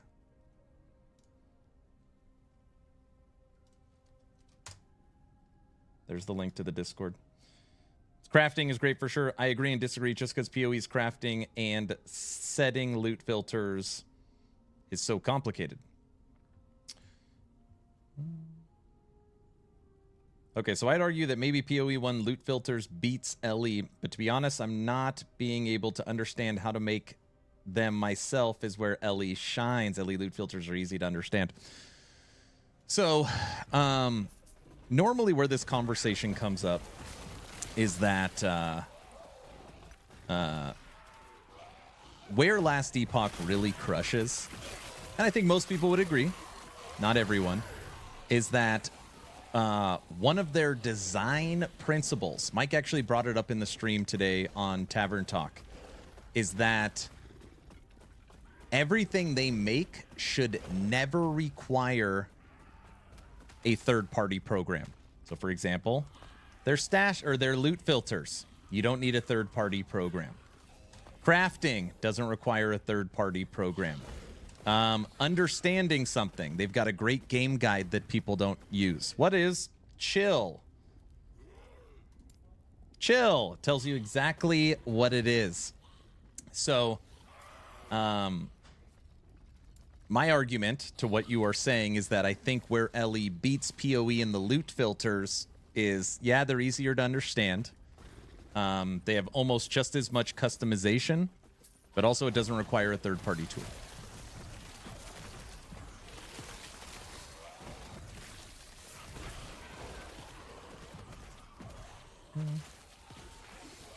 LE is great about making complex things easy to understand and manage, yeah. But every once in a while, there's like a weird thing, right? Not just like I'm not all singing all praise. But then you get a weird one, like Doom. Doom is an ailment. Doom is a very important ailment. Game guide. Doom. There's nothing. So every once in a while, there's like, how did you miss that? Anyway, it's not perfect by any means. That's pretty good. Just FYI, Doom makes enemies take more melee damage. I think is what it is. Doom is a great game that runs on anything. Exactly.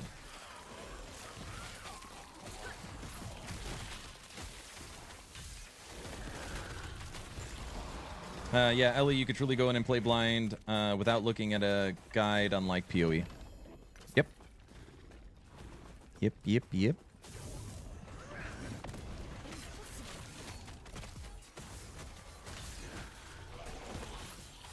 Dude, Golemancer, you can't even see the enemy.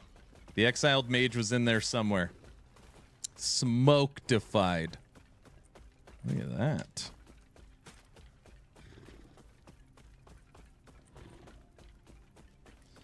These Weaver's Will items always have very small forging potential.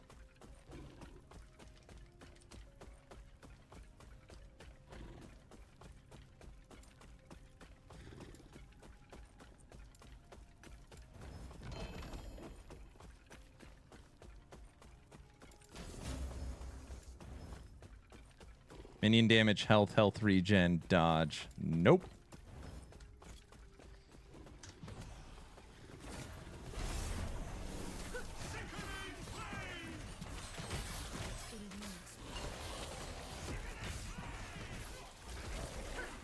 What's up, Brando? 2 days. I really tried to get them to talk about boss nameplates in the Tavern Talk area, but it appears they were having none of it. I will, this is what I'm going to do. Headshot. I'm going to create a Last Epoch wish list. I already have a monthly communication with the HG where we talk through community feeling. Basically, I have a way to try and, like, implement as much positive change as possible. I'm going to add that to the top of my list. I'm going to add that at the top of my list. Dominic on YouTube just said, not needing to use a third party for the auction house. Yep. I have the clip. I don't want to go find it, but I have it. Where game director for Path of Exile 2 is being interviewed by Zizarin. And he says, I don't want to say, and I quote or verbatim, but pretty damn close. Because of the success of Last Epoch's faction system and the way things are changing in the ARPG landscape, we will be changing how trade works in Path of Exile 2. Like, for people out there that don't understand, Last Epoch was created, like, out of a garage. Straight off Kickstarter, based on a forum post. Just a couple of guys working for years for free. You got Path of Exile 2 saying they are updating their trade because of what Last Epoch did. It is unbelievable. Unbelievable. It was like somebody earlier in YouTube, and it actually doesn't upset me, just to be clear. It doesn't upset me. Actually, it might have been on Twitch. But he's just saying, like, man, I really thought Last Epoch was going to be great. I just feel like they dropped the ball, and, you know, I don't really like the game. And it's surprising that Diablo 4 continues to get better. And my response was, man, I really take that as a compliment. The fact that you are comparing, the fact that they're in the same category is unbelievable. Like, EHG, in their wildest dreams, never thought that this game would be like, let's compare Diablo to Diablo 4, which has made over $1 billion, made over $1 billion already to them. Check this out.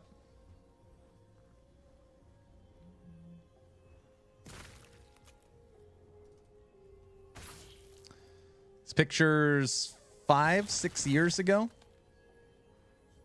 This is at Pack East, Pack West. I don't know, one of those.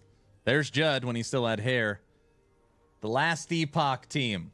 They're literally in this like little corner cutout. By the way, just in case anybody is curious, if you could find this shirt, you could sell it for like a couple $100. This is the OG Last Epoch shirt. Boardman found one like a year ago and snagged it. Dude, that is so sick, though, the come-up story. I know. So when people are like, oh, you know, Last Epoch, I prefer PoE and D4. I was like, that's fine. That is really cool that you're comparing the two.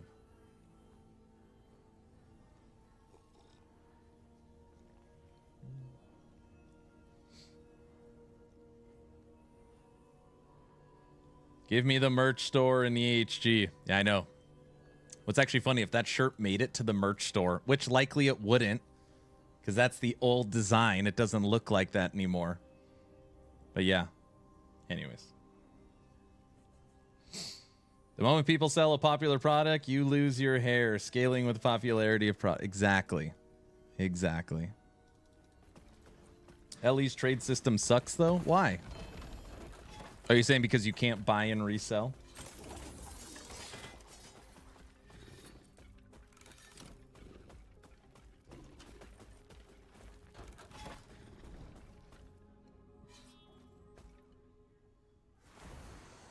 Yeah, people don't know the come-up story of Last Epoch.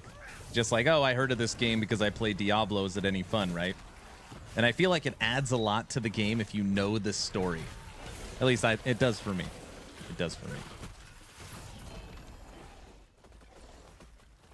Something about rooting for the underdog. I don't know.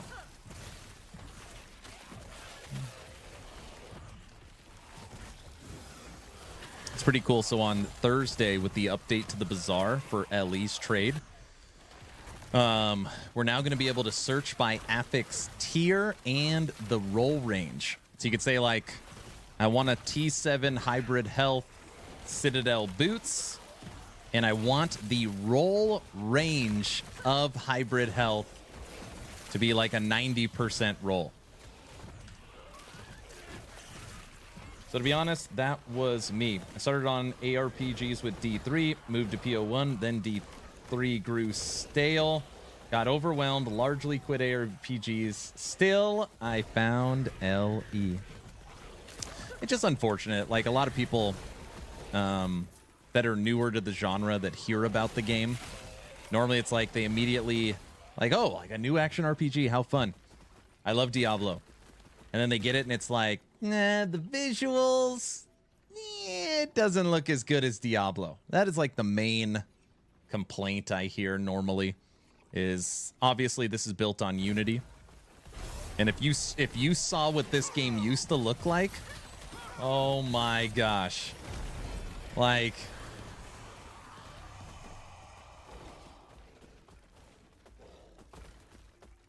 now we're really going through the feel-good story.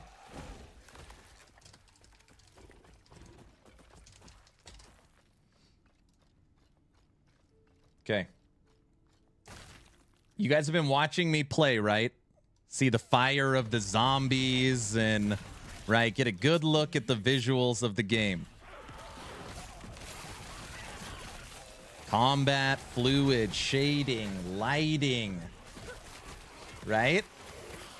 Here's Last Epoch.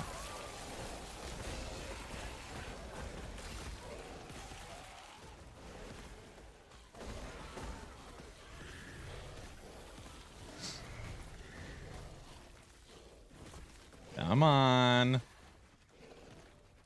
Uh-oh.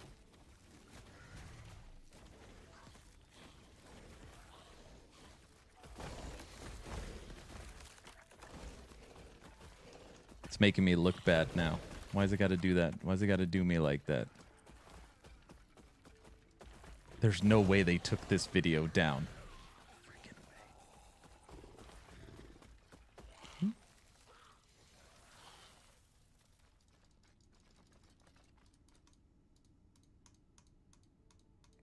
Looks so bad. The internet said no. It's so bad. I mean, it's right there. No, the video has to still be there.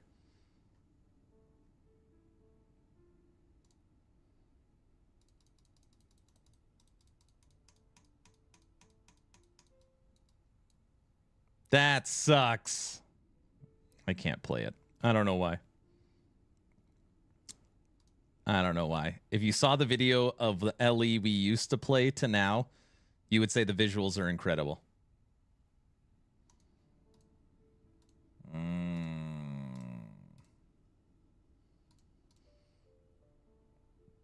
But if you don't know anything, and all you know is the big dogs, it looks bad. All right. Damn it. It's funny. In my head, I always thought that at some point the last Epoch Kickstarter would not be there anymore. So I made a Kickstarter breakdown video. It's somewhere on my YouTube channel. Who knows where. But somewhere there's a log on my YouTube channel of that video and everything on their Kickstarter, just to make sure I always had it. I remember it looked worse than D2 Resurrect. It looks horrible. If you saw the Kickstarter video, which is, again, the same game, they didn't change engines to what the game used to look like, you'd be like, holy, that is unbelievable. It would literally be like going from original D2 to D4. That's the jump. But the same game. Aaron's YouTube channel, LE channel for Kickstarter. Yeah, there you go. Go to my YouTube. Oh, so now am I plugging my YouTube somewhere in there? It's horrible.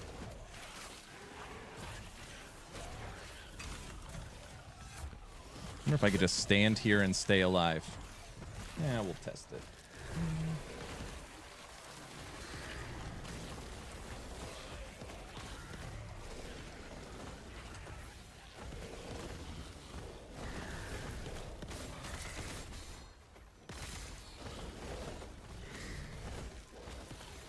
Oh, it didn't take me long. I found my video.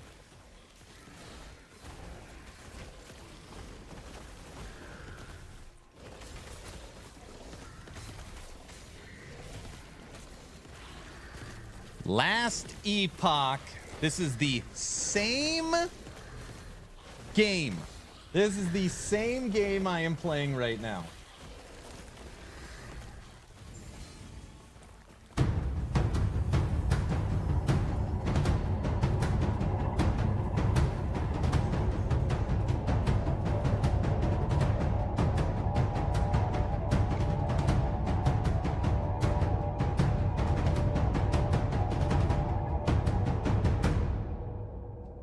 What do you guys think?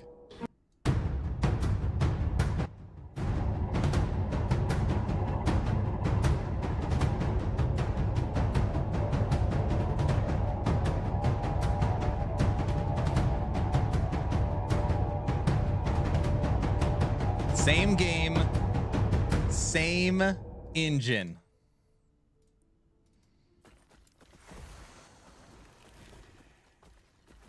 Crazy, I know. Same game, same engine. Granted, we're about to get an engine upgrade, right? So, when people are like, Aaron, you're such an LE shill, it's like when you've been on this journey with the studio and you've seen the updates and you've seen this game will never be mainstream. This game will never compete. You know, you're never going to have the budget. It's always going to look like crap. To where it is today, to where it's going to be on Thursday, to where it's going to be Q1, it's a Rudy story. If the gameplay is good, I don't care about the graphics. But do you guys, I mean, listen, you can say D4's top dog. Do you think the graphics are bad? You could argue performance is bad. I could agree with that. Frames, optimization, memory leaks. Yeah, I wouldn't argue that point. Like, that definitely needs more optimization. But visual clarity, combat, character models, I don't know.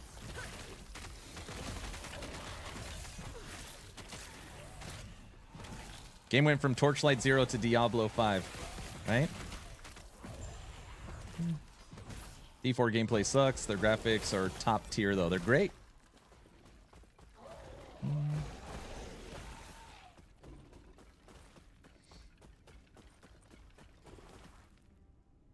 Rares in the LE demo had 6 affixes. I missed it. Yeah, we used to have 6 affixes.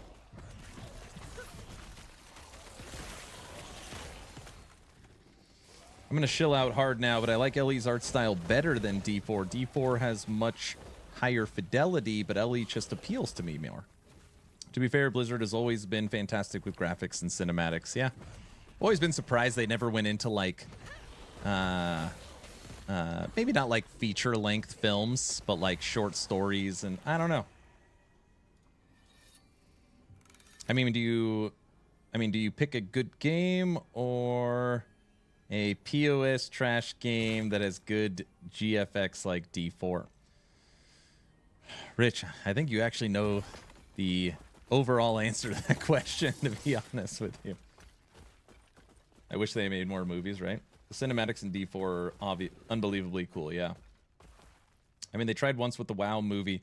It's actually a great question. I only saw part of the WoW movie. Was that produced by Blizzard Entertainment? Like, did they, like, written, directed, like, their studio created it?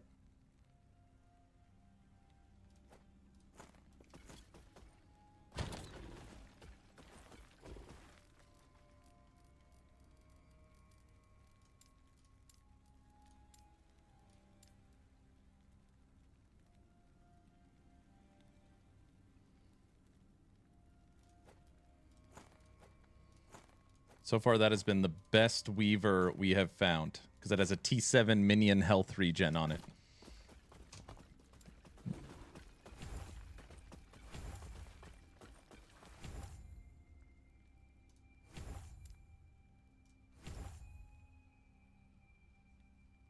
Those relics keep dodging you. In my head, you know what I think it is?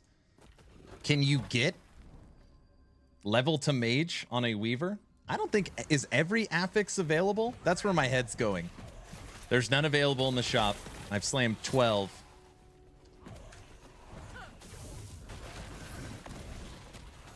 I also haven't seen a main stat. Like intelligence.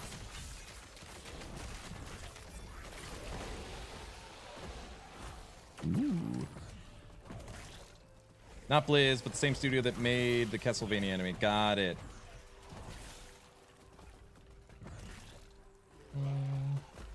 Looks like WoW on release.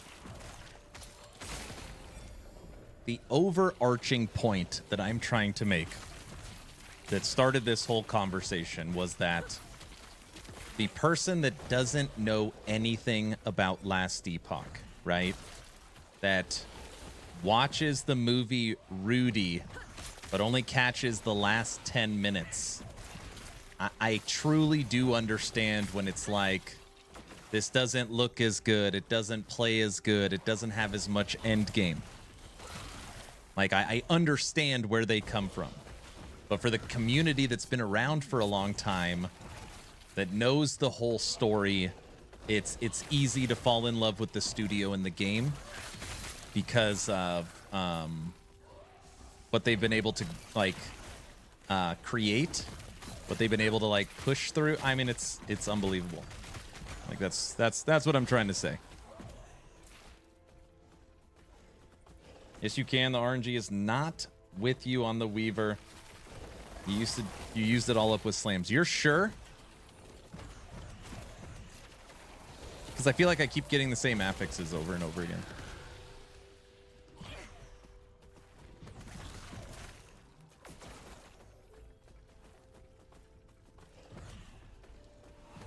I find it surprising how much I dislike Arena when that used to be the endgame grind loop that I ran constantly. A lot of people don't know it. The old monolith wasn't a monolith. This didn't exist. There was like a... I think it was like a board or something. You ran up and clicked on it, and it was like left or right. It's like left or right. And you'd click on one, and then it would be, you beat a 30. Moving on to 31. Left or right. You beat it. 32, left or right. 33. And then when you die, you start back at 1. You got to go through them all again. That was the end game. Somebody out there has to remember that. Can't be the only one.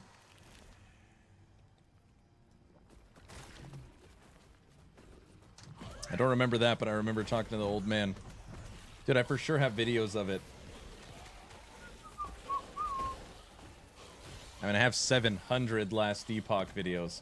Yeah, that'll be a long. No way I could even search it.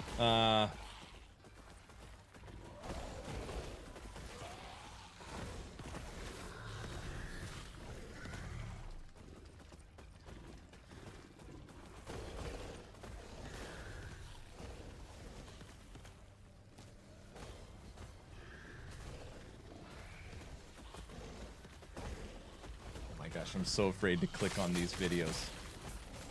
How old is this?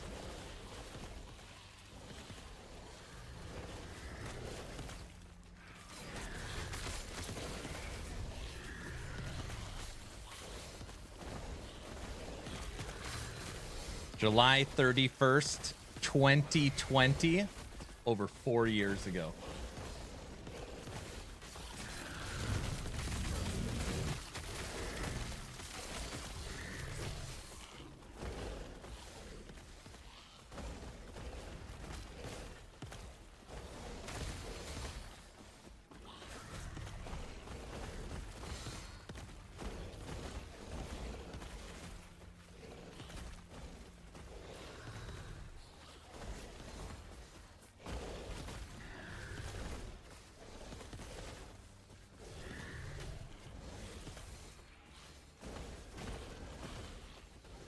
Yesterday's video was actually the previous day's video, so I uploaded the same video twice.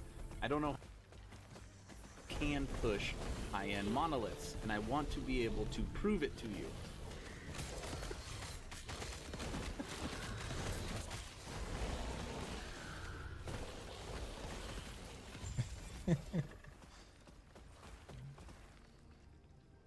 It's 4 years ago. So right now, I have beaten... I want to prove it to you.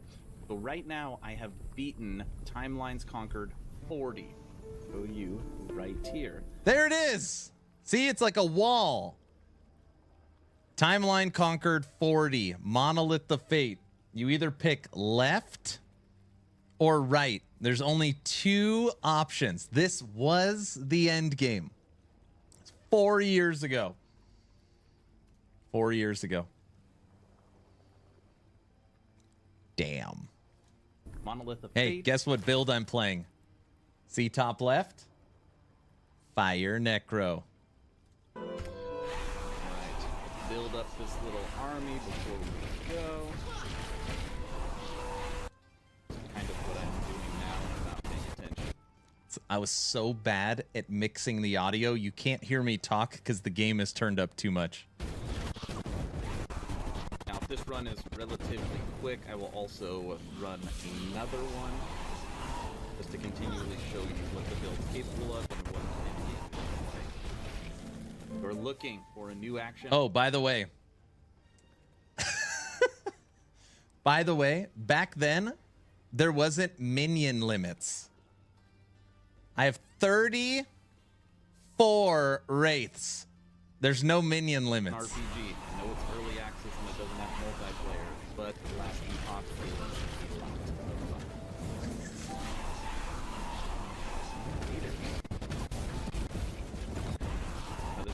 this build that I'm using right now. You can't even hear me talking because the game audio is too loud. Stop! Who is that guy? Get out of here! Oh, good. We completed this. What stopped you from summoning 100? Well, you didn't need 100. So, and the game would explode. But ultimately, you'd have to stop and summon over and over again. So you didn't make sense. Yeah, that got nerfed. Yeah.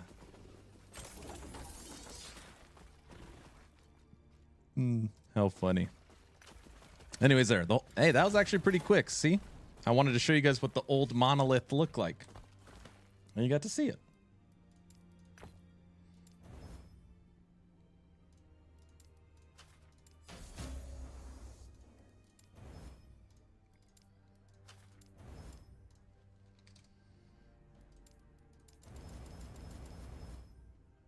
Low life gloves with T6 health? Maybe. I'm just ready for the reset. Me too. Wow, this game has vastly improved. Props to EHG. Hell yes. Video's over 4 years ago.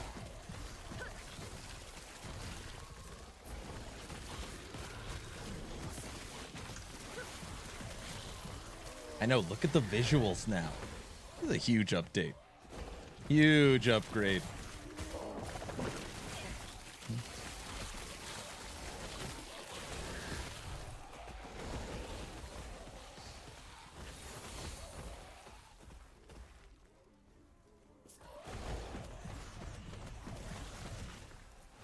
This is the no hands build. Minion army. Set to aggressive.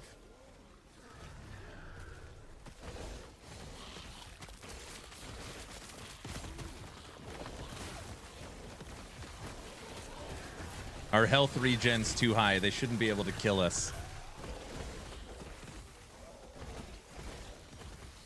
I don't know. On a scale of 1 to holy smokes, how excited were you for the graphics when they were first overhauled? Holy smokes.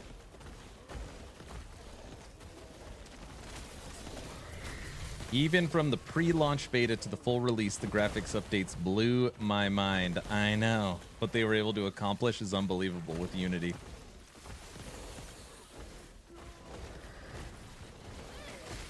And I mean, just to be clear, I think what it's really going to do is update a lot of performance problems and give them more tools. But the engine upgrade is moving to a newer version of Unity, which is going to give SFR and DLSS and give them more internal tools for the future. But I don't think it's like when that happens, it's going to be this insane. I don't know how much you'll notice. I don't know how much you'll notice, but we'll see. We will see.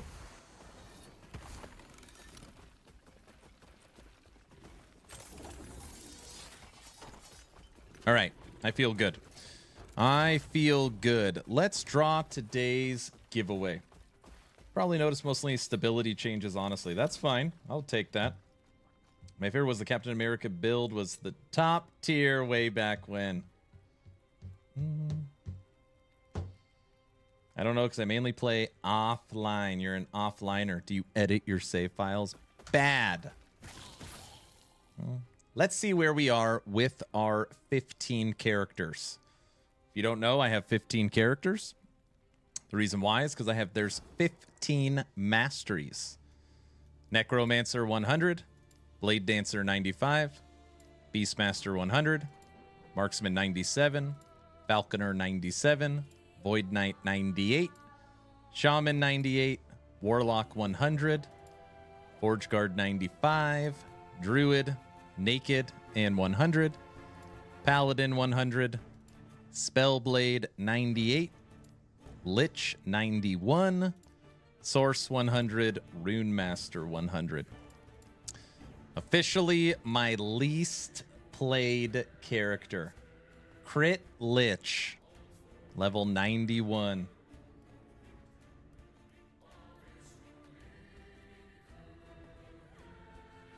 Poor Lich. My least played character. How many 100s is that now? 1, 2, 3, 4, 5... 6, 7. Why can't I join? You're probably already in. Here, I'll check for you. Oh, wait. Or maybe it's because... Wait. Hold on. The stream reset. Hold on. No, Streamlabs is running.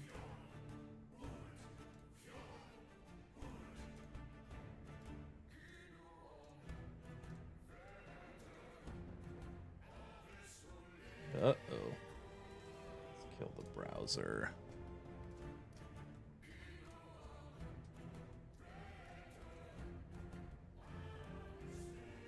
Oh, maybe there won't be a giveaway today.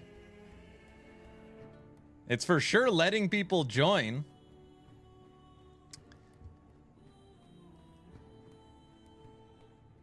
What in tarnation? It's rigged. So if you guys didn't see, my computer like reset or something, so I had to reboot the stream. I like threw everything off. Twitch is working.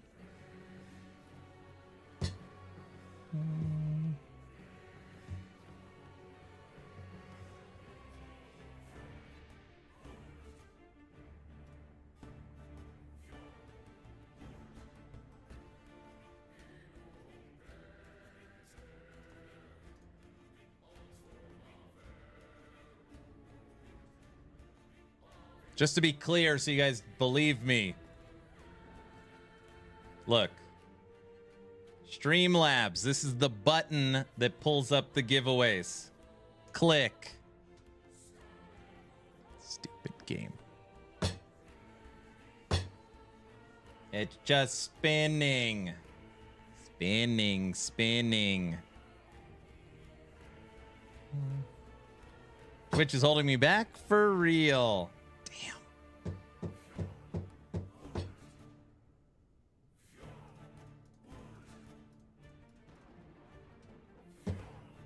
Well, sorry, Risen. Stupid thing. Maybe Streamlabs is down again. That's the only thing I could think of. It's pretty weird, though. I don't know. Okay, well, it's all right. I'll live. Everyone, Chrome has an update. Click on the 3 dots top right. It'll help. No, we'll just do it tomorrow starting. Everyone, thank you all for hanging out today. The closer we get to the subathon, yes, it is very nerve-wracking because you never know what's going to happen. Is it going to go a day? Is it going to go 3 days, which is my current guess, a 3-day subathon? Is it going to go 31 days like the last one? I don't know. But tomorrow will be a very short stream. I'm guessing 2 hours. It'll be the announcement of all the goals for the subathon. It'll be the announcement of the achievements and what echelons unlock what. We're going to make a build planner together for our cycle reset character, which is going to be a warlock. And yeah, tomorrow's going to be hopefully a relaxing day. I know it won't be a relaxing day, but I'm hoping it'll be a relaxing day. So I'm going to spend the rest of this evening finishing all the music, getting everything together, filming videos, making thumbnails, and just knocking out all the busy work. So tomorrow should be a quick stream. And then Thursday, community event. Thursday, mid-cycle Imperial Uprising event. And Thursday, subathon. So I'll see you all tomorrow. If you guys need anything, as always, hit me up on Discord. Okay? And Discord is where you go to sign up for the community event. And you're all awesome. See ya. Bye. Have a good night.